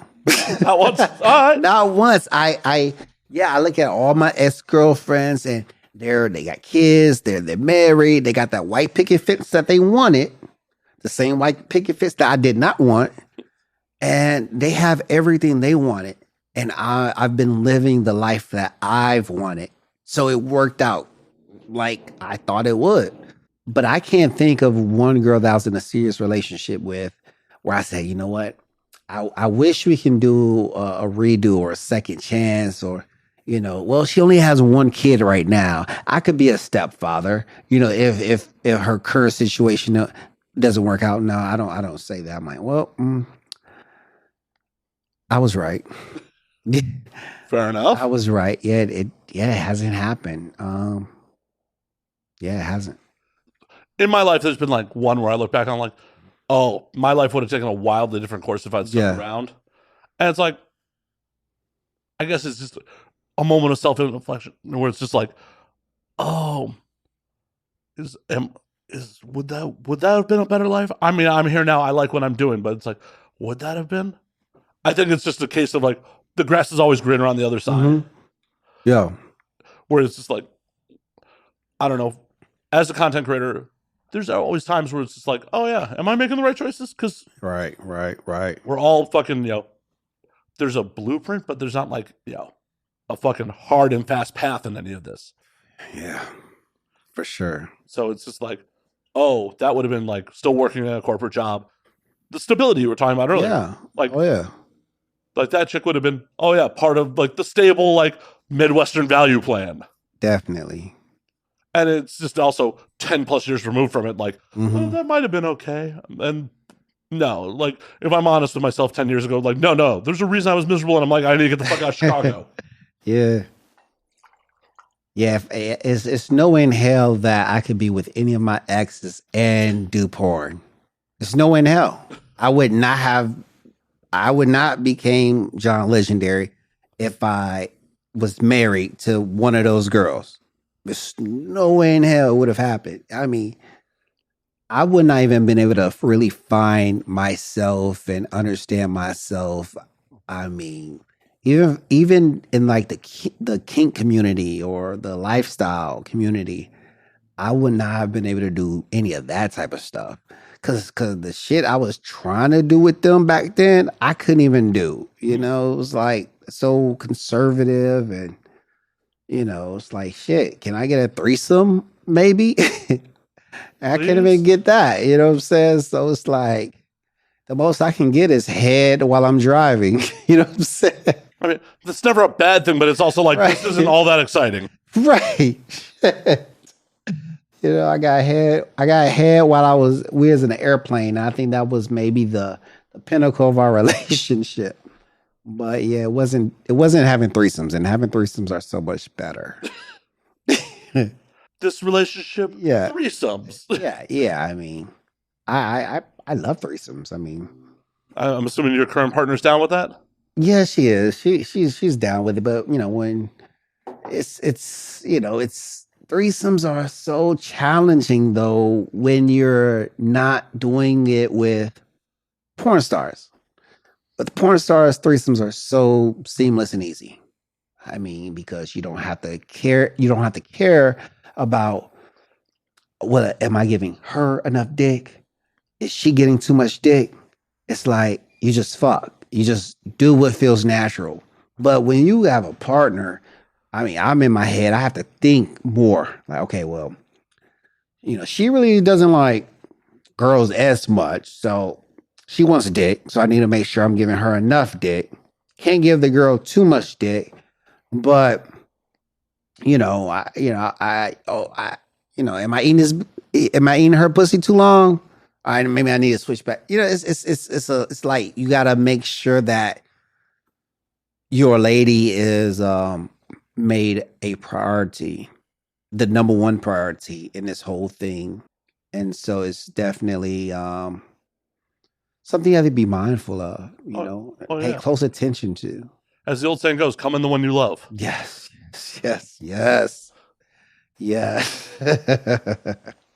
Like, that's the first rule of threesomes with a partner. Yeah. And you got to have boundaries. And sometimes I'm a boundary crosser. I'm a lover. I like to cuddle. And, sometimes the boundaries, okay, don't cuddle. Right? But she's right here. Like, the sex is fine. When it feels like intimacy, that's a problem. Yeah. And I'm like, yo, like, I'm tired. I just, She had big titties. I like. Yeah, exactly. It's chilly outside. Shit. But so I mean, it's just a lot more thought that goes into it when you're having a threesome with your partner, as opposed to like two random girls or two porn stars or two friends. It's just a lot more thought. As a guy, you have to be mindful of, and it's sometimes it can take away from it. Yeah. I mean, nobody wants to be too much in their head. Yeah. When you get it on, like, that's just the downfall of everything is it's supposed to feel natural. Yeah. Like, if you're too much in your head, shit gets robotic. And Right. It's like, okay, I give her 5 pumps, 3 pumps here. Yeah. 5 pumps here. Yeah. What are you doing? Yeah. So it's yeah, I know that you really have to understand what everyone wants outside of like a work situation or a porn star situation. You got to know what each person wants. If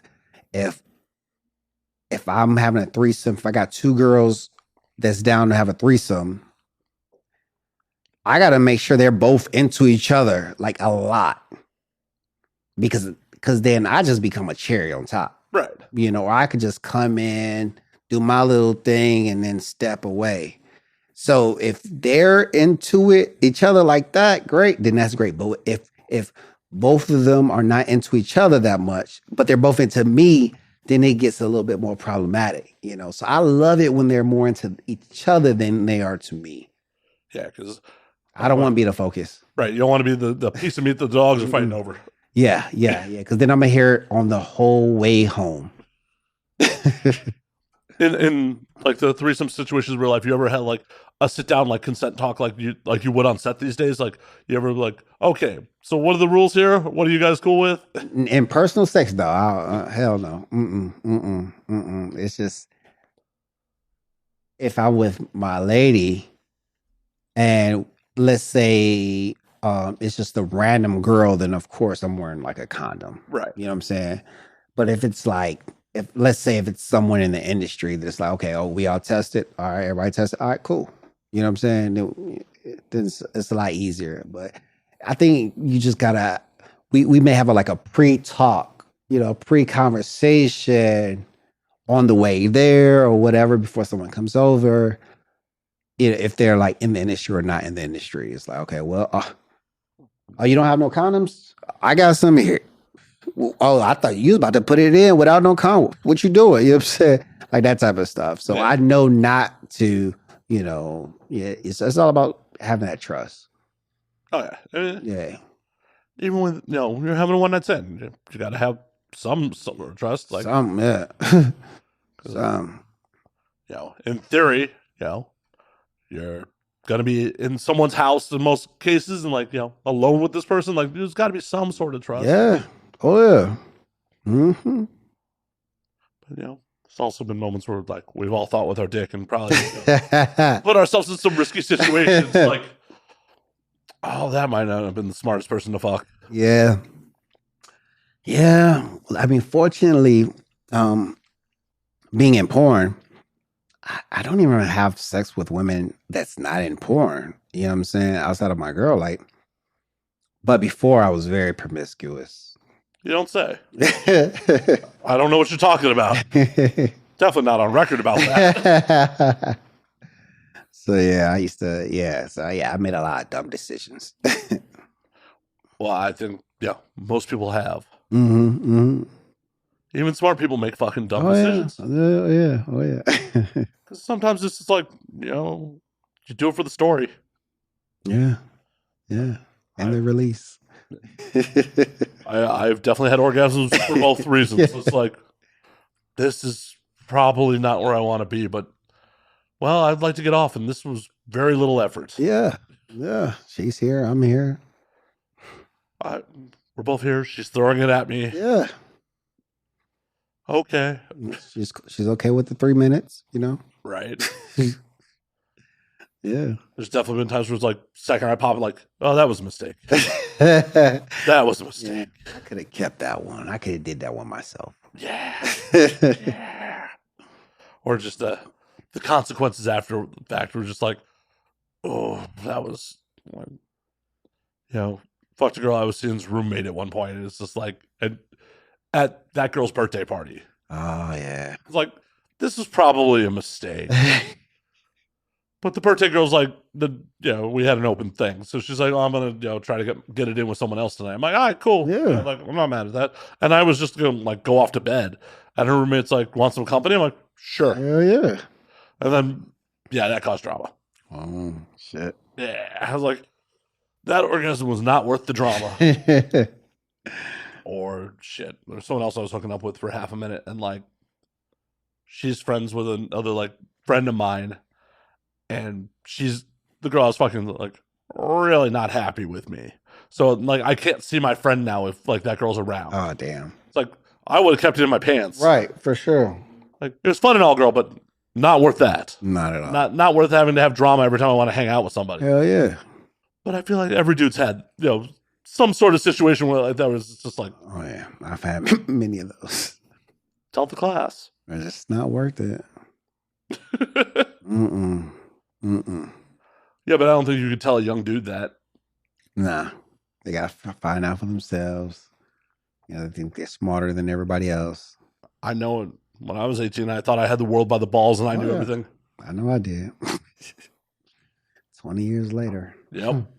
20 years later, and the one constant truth is like, every time I look back, it's like, man, I really didn't know shit there. Yeah. I didn't know shit either. Oh, and hell, even in my 30s, I didn't know shit. Yeah. I think I was, like 30 when I got into the industry. And like, in retrospect, I said some shit that was really fucking cringy. Like, not inappropriate, just right. talking about the business side of things where like I was definitely faking it till I made it there. And Right. like, ooh, that was kind of like I didn't know what the fuck I was talking about. Yeah. Mm. I read like old text messages that I sent people or old like Facebook DMs, and I'm like, oh, that's so fucking cringy. Like 10, 15 years ago. I'm like, oh my gosh, what was I thinking? Oh yeah, no, my time hop from my Twitter. Like, part of me is like, I should just go through and like delete every tweet from before 2012. Like, there's so much cringe in there. Yeah. So much cringe because I was not doing a great job of curating my social media at that point. Just a lot of getting drunk and just whatever fucking came to my out to the world. Yeah, that's how I was with Facebook. Like, who cares what I'm eating right now? Right. All these hot wings at Hooters are amazing. The girls look nice too. I'm like, and then Facebook gives you reminders of these memories from 15 years ago. I'm like, oh my gosh, dude, you're lame as fuck. But I thought I was so cool back then. Oh shit, I used to bitch about coworkers on social media, like because people weren't. The older people I work with, they weren't on social media. They were never gonna fucking see it. Right. It's like this dude is a fucking moron. It's just like, who's this for? Besides, like, this is basically me 140 character journaling. Yeah, who the fuck is this for? Honestly, that's what it was. Honestly, what they should be doing for the kids staying in high school is they should be having a social media class for fucking kids. Yeah. Fuck, teach them how to balance a checkbook. They're never gonna learn. Nah. Teach them like how to responsibly use social media. Yeah. Can you imagine like us in like high school era having access to social media, having camera phones? Yeah. I would have been canceled probably like 100 times over. Yeah. Did some very ignorant shit in the 90s. Yeah, there was definitely like running from the police on some shit. It's just like, oh, that would have been on film. That definitely would have been on someone's phone. So, someone would have been tweeting about it. Anecdotes of the time of just a dude I know like was quoted saying like, "Oh, I just smoke crack for the flavor." Like, there 100% would have been like someone filming him smoking a crack rock and saying that. Yeah. So like, they really should educate kids on like. I like that idea though. I do like that idea. Yeah. A revamped sexual ed class. Yeah. A real one, like. Yeah, not that this is going to kill you. And then like social media. Yeah, I think that would be good curriculum. Yeah, like, hey, you don't need to comment on everyone's shit. Like, your comment's probably not of any real value. Yeah. And you hopefully will look back at it at some point and be like, I said what? That was cringy as shit. Yeah. Like, why? Future educators, like educators of America, help our future out a good way. Teach them how to do social media properly. Yeah. Yeah, I said so much cringy shit 14, 15 years ago. God damn. Oh, yeah. Nothing's more fun than, like, I got called out on something cringy I fucking said, like, 5-6 years after the fact. Like, I didn't even know, like, this girl saw it. Like, I was at a bar I went to all the time, and I tweeted something like, bartender's hot as shit, but she is a horrible bartender. And her and I were at a party years later. She's like, I know you. You said some mean shit about me. I'm like, no way. Like, ooh. Oh. I mean, you did say she was hot. Yeah. Very conventionally attractive.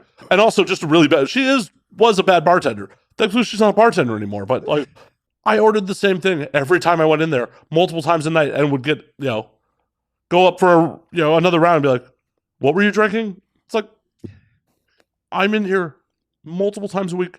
I always drink the same thing. I tip. The fuck? Yeah. But it's a cringy thing to say. Cringy fucking thing to say. So, remember, people, your social media does not exist in a vacuum. People do fucking see it. What's some of the cringiest shit you think you've ever put on social media? Besides the wings. Yeah. I mean, I used to do it was stuff like that, but it was like every day. But I didn't know I said all that shit until this year. Because it's like reminding me, like, oh, memories from 14 years ago on Facebook. I'm like, that sounds corny as fuck. That's lame as fuck. Like, every day, some new shit. So I was like, I must have been saying stuff on Facebook every day. Like I was using it like Twitter, okay, because I wasn't using Twitter back then. And I would just say whatever's on my mind. And it was all terrible. Like 14 years ago, whatever year that was, I was saying all terrible shit. Like, I'm not proud of that man. But that man grew into the man you are today. Yeah, yeah. And I don't say shit on Facebook now. I mean, I post I post pictures and shit like that. Of like, I mean, because it's more so for like my family to see, keep tabs on me, see what I'm doing, or shit like that, see what I look like now, because people grow older, and you can look worse or good, or hey, I'm still alive. I definitely look worse. I've seen those pictures. I definitely look worse. So I'll let them know I'm still alive. I don't need any care packages from Detroit.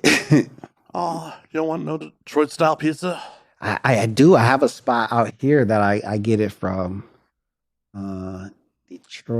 Detroit Pizza Depot. It's pretty good. I love Detroit pizza. A lot of people don't even realize it's a thing. Oh yeah, it's really good pizza. Yeah, yeah, yeah. I like pizza. I've had some Chicago deep dishes in my life. Where from? Giordano's, is that how you say it? Giordano's, yeah. Giordano's? Yeah. They got 2 of them in Vegas now. Really? Mm-hmm. Oh shit. You had to wait, what, 30 minutes? 45 minutes? Yeah. I legitimately had Chicago style deep dish tonight. No way. Yeah. Oh, wow. There's a spot in Echo Park that does legit deep dish. In Echo Park? Oh, wow. Massive Echo Park, 1800 Sunset. Oh, shit. Legit deep dish. That's what's up. Shit. I was just like kind of craving it today. I've probably eaten more deep dish living on the West Coast than I ever did in Chicago. Really? Because it's just like one of those things like, yeah, I could go for that. Yeah. As much as deep dish is like the known Chicago style, like normally you actually get like the square cut thin, like kind of, it's similar to like a St. Louis style. Okay. That is like true Chicago style, like real thin, square cut. Like Emo's? Yeah. You've had Emo's pizza? Yeah. Yeah. Yeah, like I had a bunch of friends that went to school down in Carbondale, so like. Okay, yeah. So ended up across the river a handful of times. Yeah. That was a fun time living there. St. Louis is definitely an interesting place. Yeah, I lived there about 6 years. I enjoy living there. Met a lot of people, a lot of friends. Small city. It's big and small at the same time. Yeah, because its population isn't even 1 million, right? No, I doubt it. Yeah. But I had a fun time there. I wouldn't move back. No. Now move back. Yeah, I outgrew St. Louis when I was 27. I feel this about most Midwestern cities. Like, there's a lot of fun to be had because there's a lot of people with very little ambition who want to get fucked up and like ignore that they don't have a lot of ambition out of life. Yeah. So it leads to some real wild times. But like when you're like, am I going to live on a bar stool or just get fucked up every weekend and go to a job that I don't really care about? Right. Is this going to be my life? Yeah. That's when you start to outgrow like the Midwestern city. Yeah. Like I was on the bar stool at like the same bars 4 or 5 nights a week. It's just like, yeah, I probably would have drank myself to death if I'd done the Midwest. Yeah. Yeah. As much as I got a lot of love for Chicago, there's a lot of my friends at the same bars and restaurants since I've been gone over a decade. Oh, wow. And they're still like just working the same spots. Yeah.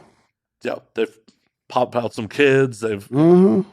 no real ambition to like truly do something else with their life because they're comfortable. I know what you mean. Because I have in Detroit, I don't even have any friends there.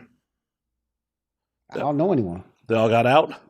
Or still there, and I just, when you have like a change in lifestyle or a change of interest, I just don't have the same interests. Well, and that's the other problem with social media is like you can't organically grow apart like people would back in the day. Mm-hmm. Like people still look at your Facebook and like, I don't know about you, but I've definitely had like people that I consider close friends become haters. Yeah. Do you ever experience any of that shit? I don't know if there are I have a lot of people from the past, but I don't know if they're a hater or like they're happy for me. I can't really tell because I don't talk to them that often and I don't know what they're saying. But I would imagine that it would be 50-50 at least. Well, and like with some of these people, like I didn't expect it would just be like all of a sudden it would just be an increase of like shitty comments on like a Facebook post about something that like I'm doing professionally. It's like the fuck, man. Right. What's your fucking beef? Yeah. And I'm like, oh yeah, this has nothing to do with me. Mm-hmm. This has to do with where you're at in life, and Yeah. like, oh shit, we were peers. We worked at the same job together, and I'm out here doing something that you probably would want to be doing, Right. but you're not. I can see that. And I'm like, I don't think I'm anything special. Like, I just decided that I wanted to do this. Right. Right. And I got lucky. I fell in with some of the right people. Mm-hmm. I made some of the right choices. I met more of the right people. And like, but I don't think it's like, oh my God, I'm Matt Slayer. I'm God's gift to the fucking world. Right. Right. That's how I got to living in Hollywood. And Yeah. if you approach this like a fucking business, anyone could work here. Facts. Like, especially in like the current creator environment. Hell yeah. As long as you treat this like a business, You got to. people will respect you and allow you to thrive here. Yes.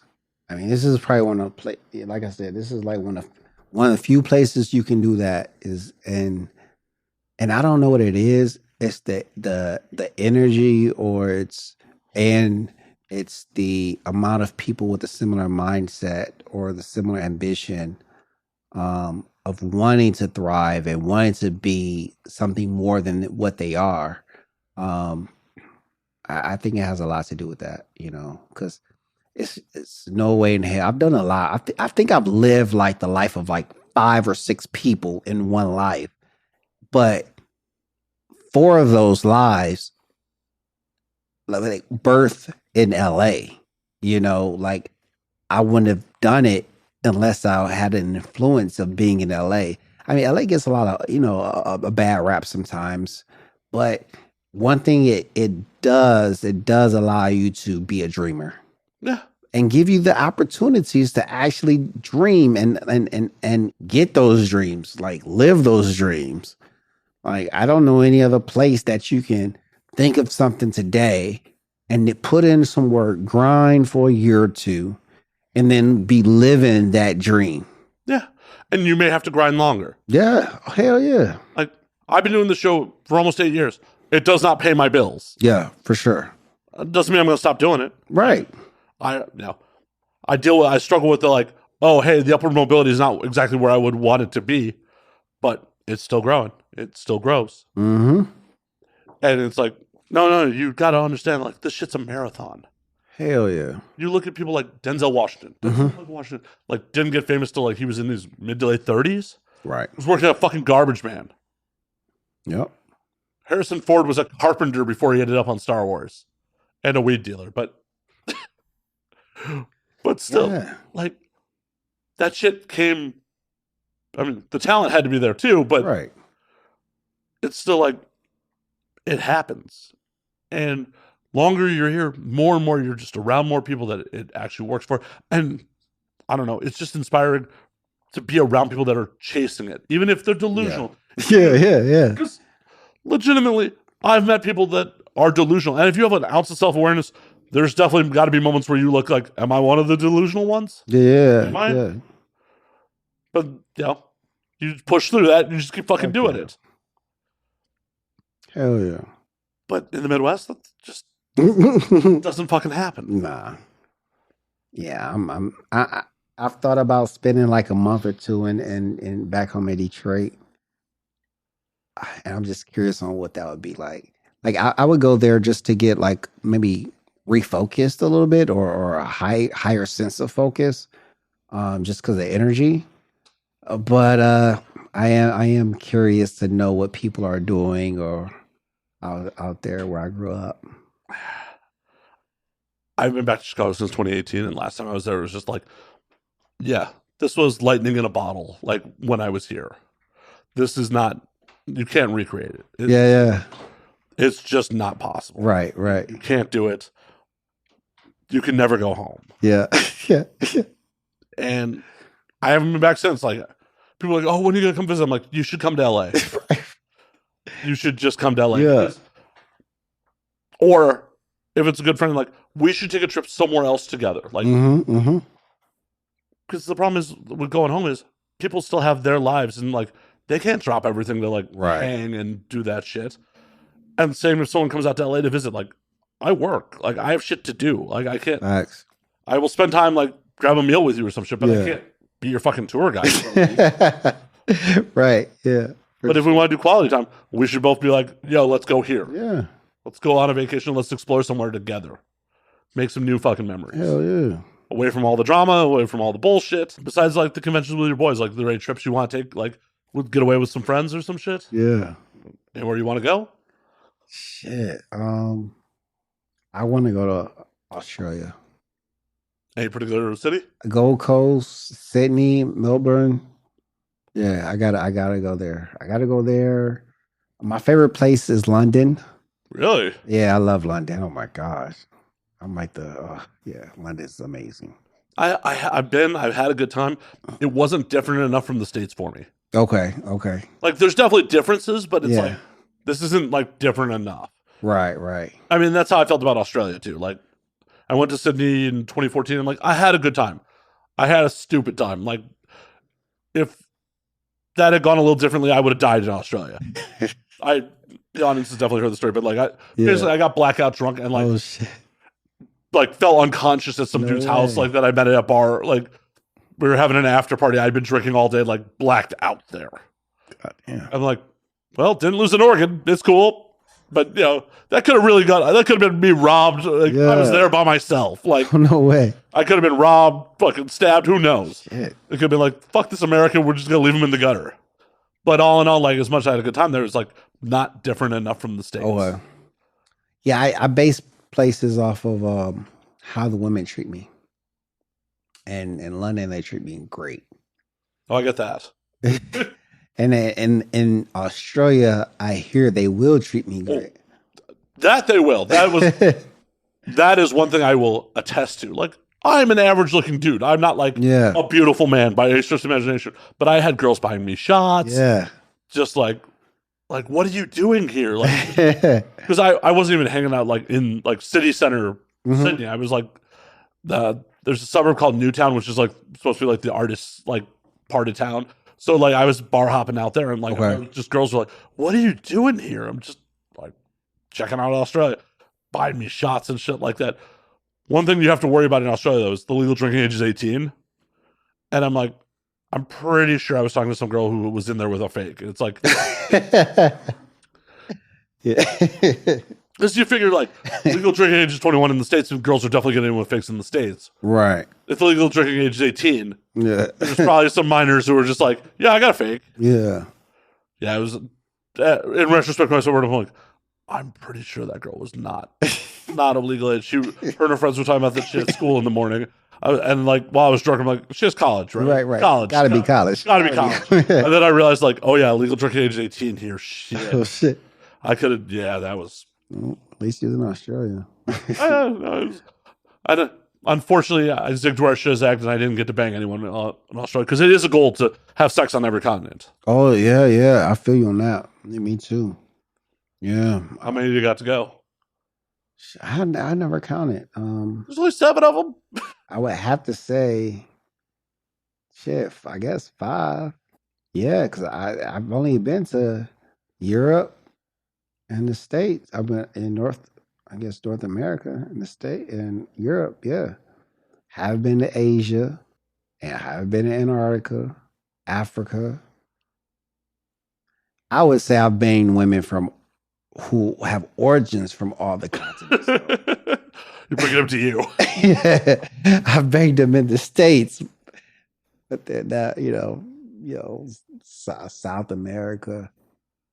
Yeah, they are. Yeah. Colombian women are beautiful, so. Yeah, they're scary too. Well, that's why you fucking go, not settle down with them.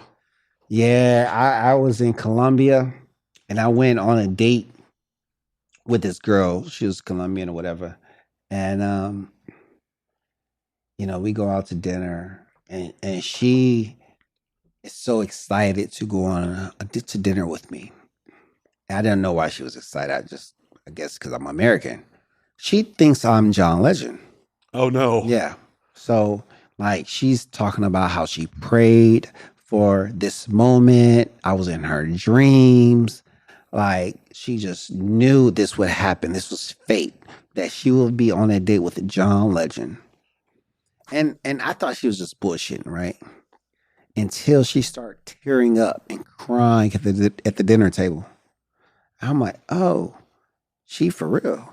Maybe she was just a big fan of your porn, and it was like, no, this is before porn. Oh no! Oh no! Oh no! And so I had to excuse myself from laughing in this woman's face. So I went to the bathroom, and I'm dying laughing in the bathroom. I compose myself. I go back out, and she's really like passionate about this. She's crying, and I'm like, baby, would you like me to give you a personal, private concert back at my villa, my Airbnb villa? She's like, yes, please. And so we go back to my spot, and I'm singing for her, giving her a concert.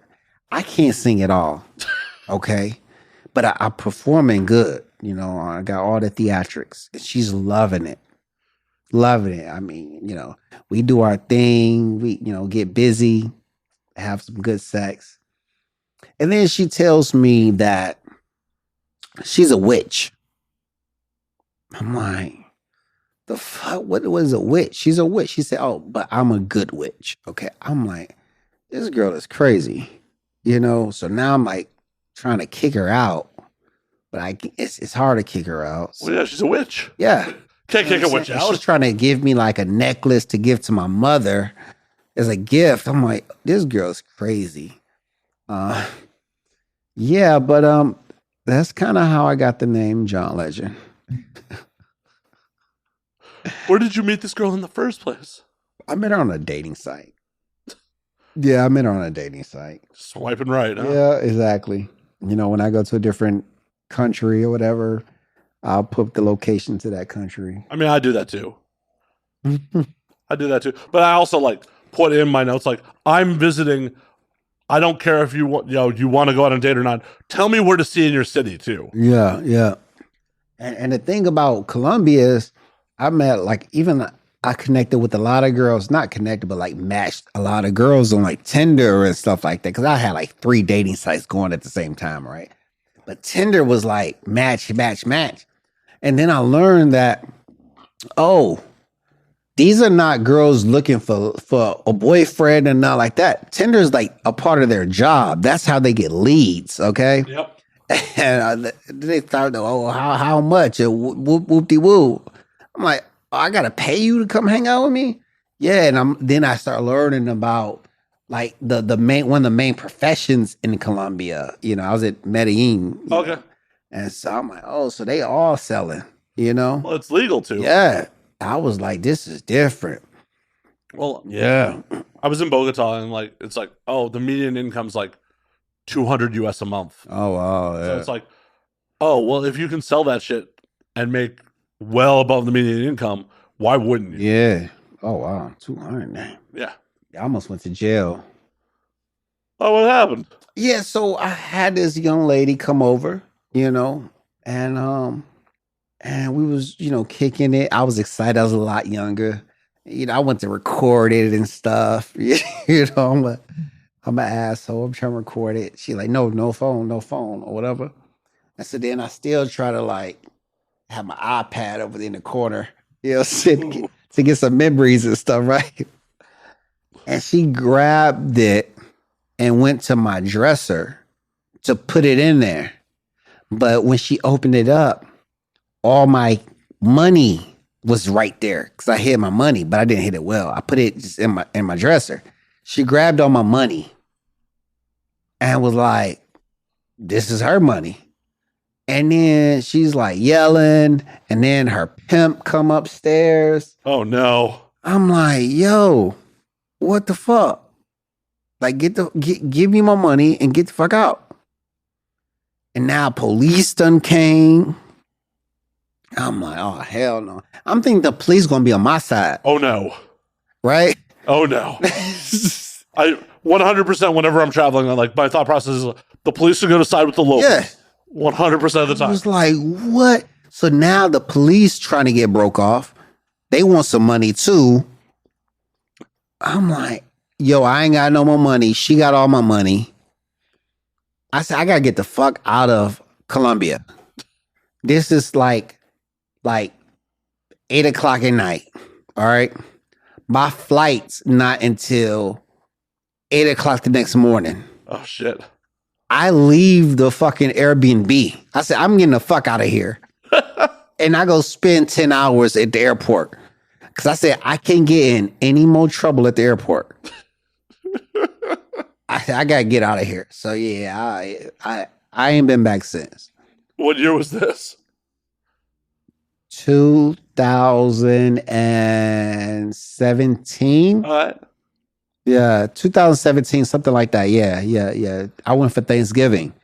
Yeah, because I was single and I didn't have any plans. And yeah, I went 2017. It was a spur of the moment trip. I booked it on Tuesday to leave Thursday. Oh shit. Yeah, because back then they had like kayak had like deals where it was like cheap flight. Yeah, they're trying to sell the leftover seats and shit. Yeah, so I got like a ticket for like $250 flight, and then I got the Airbnb for like $400 for 2-3 days. So it was like a $600 trip to Colombia. Right, and you can eat down there so well for so little. Yeah, so I was like, bet. But yeah, that was the worst trip of my life ever. That's a bummer. I mean, I understand why it was the worst trip of your life, but yeah, I've never been back. well, at this point, I'm not sure I'd want to go back. Like they're back to having some turmoil, and it's also like it's a stupid thing. But Uber's completely been kicked out of the country. Oh, really? Yeah. Oh shit. Well, yeah. I didn't even have. Wait, did I have? Yeah, I did try to do Uber when I was there. It was tough. Well, like at least in Bogota, because I was in Bogota in 2018.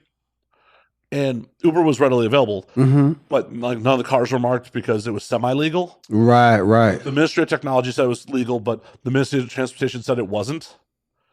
And none of the cars were marked because apparently the cabbies would legitimately try to fist fight Uber drivers. God damn. But every time we tried to take a legit cab, the cabbie tried to rip us off. Yeah. Every last time.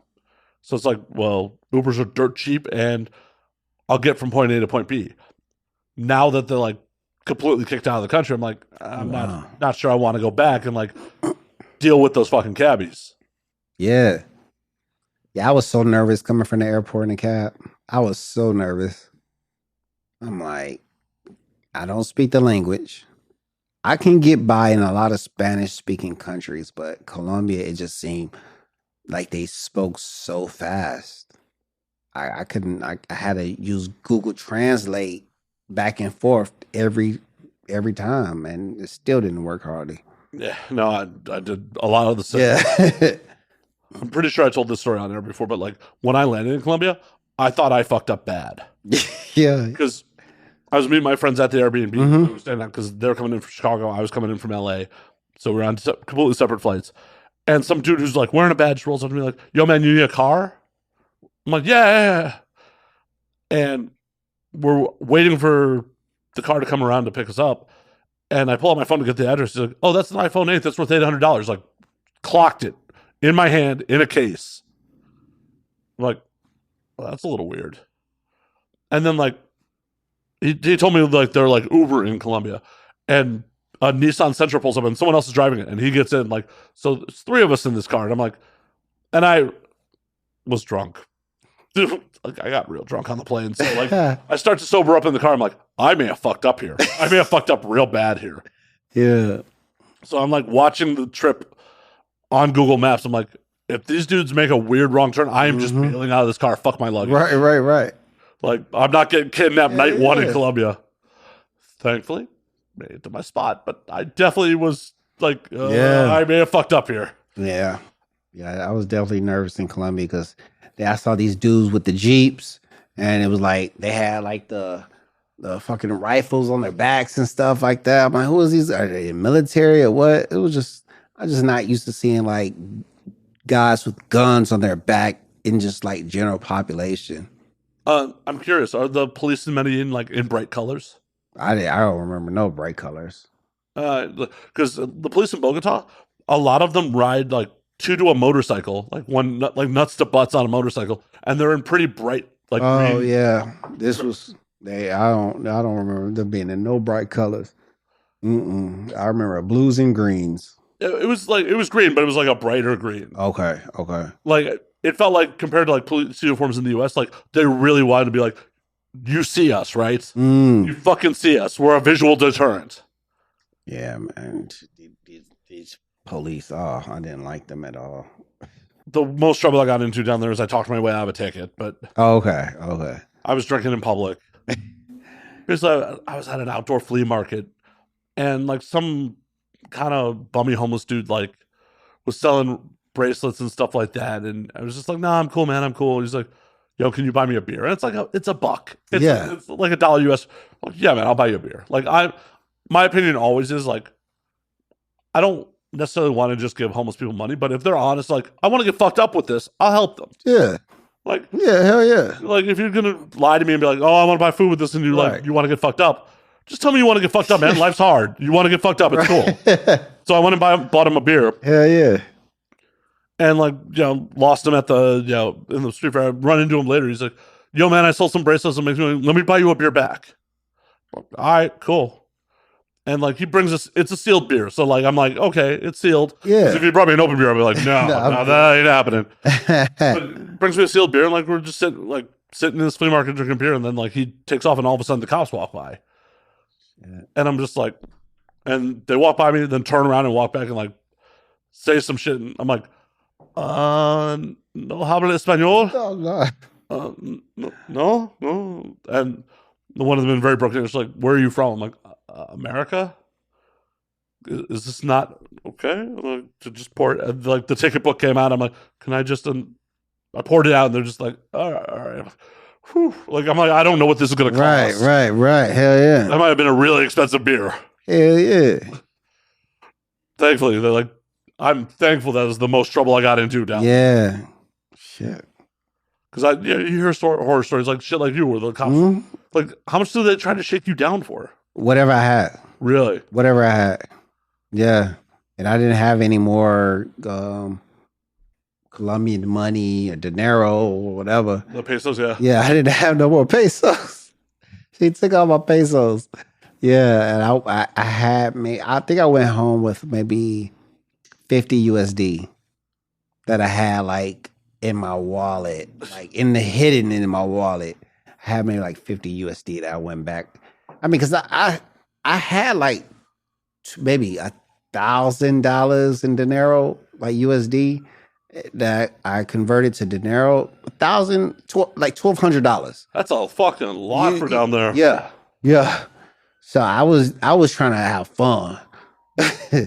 Especially when getting multiple girls to show up with that kind of money. I did. I mean, I had them stacked. You know. Oh, I thought you were just gonna buy a group at a time. Oh no! I started early. Had one day. I was gonna have another later on that day. Yeah, that was never again. I was a young man back then. Young man. That's a young man's game. Yeah. Possibly getting arrested, getting shaken down in South America. Never again. So I got friends now who are like, "Oh, we should go to the jungles and do ayahuasca." I'm like, "No, no, that's how people die." Yeah. Like, no. Like civilized Colombia was enough for me. Like going out in the jungle where there are definitely people with guns. Right. Nah, I'm cool. Cool on that. But is there anywhere else you really want to go? But I really want to go to outside of Australia. I haven't been to. I want to go somewhere in there's some nice places in Africa I want to go to. South Africa was definitely an interesting time. I've been down to Cape Town. Oh, really? Yeah. Is it Zimbabwe? You want to go out there and like do some safari shit, or? No, I want to be on somebody's beach. Oh yeah. Yeah, I want the giraffes in the windows and shit like that. on some 5-star resort. Yeah. I'm not fuck with the I gotta be on some bougie shit. Yeah, I need 5-star. I gotta be at the Ritz Carlton as Zimbabwe or wherever. You're like, yo, I want an infinity pool overlooking Yeah, grass. exactly. That's what I want. You know what I'm saying? I just want to say I've been to the motherland, but yeah, that's about it. But yeah, I mean, I got a lot of places I want to go to. I mean, it's so many like St. Bart's and all those the Virgin Islands and I mean the south of France. I've never been to the south of France. I've been to France, but not like down to Nice or yeah, I've never been there. I always wanted to go like Central Bay, all that stuff. Yeah. hell yeah. Yeah. All right. I gotta go to uh like Stockholm, like Denmark, Scandinavia. I've always wanted to go there. I'm like 15% Scandinavia. So yeah, I like those places I want to check out too. I've been to Finland and I had a good time there. Okay, yeah, Helsinki yeah, was rad. yeah, Some of the women were just fucking beautiful. yeah. That's where I want to go. And also like made me feel wildly uneducated. Like I met like this like heavily tattooed punk rock couple at a bar and they're like, yeah, I speak 5 languages. Wow. I was like, fuck, I barely speak English. God, you speak 5 languages? Damn. Like, oh yeah, they start teaching us our second language in like 3rd grade. Shit. Yeah, I gotta go there. And like Hungary. Well, get some work out there. Yeah, Hungary. I want to go to just everywhere. Really, I like to travel. Same. I haven't traveled as much, after COVID, but I definitely want to get back to traveling in 2024. Same. And like honestly, I say this all the time. Like I feel one of the biggest problems with America is not enough Americans see the rest of the world. Yeah, like for sure. People would have some different perspective and maybe some empathy for how other people live if they actually went and saw it. Oh yeah, because like I'm sure you saw some abject poverty when you were in Colombia. Yeah, it was different. Yeah, and like very different. And people might have some empathy if they're like, oh shit, like a bad neighborhood in the U.S. is still a lot better than. Definitely it is. Yes, for sure. Well, wait for me to bring it down. And the women are beautiful too. Yeah, they are. That they are. On the Australia front, though, from what I've been led to believe, is there are a lot more female creators than there are male creators. So you probably could make a work trip out. Yeah, I will. Yeah, it's like only a couple of male creators out there. So I'm definitely gonna be working a lot. I figure I like strategically map out the country to go from one state or province or whatever they're called to the next one. Yeah. Just like, all right, this is the world tour of my dick. Yeah. I want to do that with Australia and Europe. Well, at least the nice thing about Europe is Europe's the size of the U.S., so you can get fucking everywhere quick. You can really get there fast, easy, quick.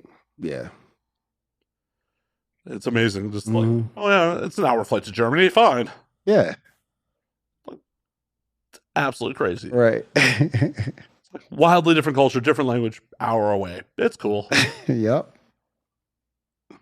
More Americans. See more of the world. Oh, facts. For real, please.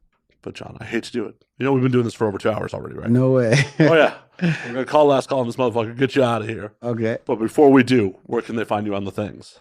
Find me on Twitter at Mr. Legendary XXX and on Instagram at John Legendary _. You can find me on OnlyFans, John Legendary, and on the Hub at John Legendary.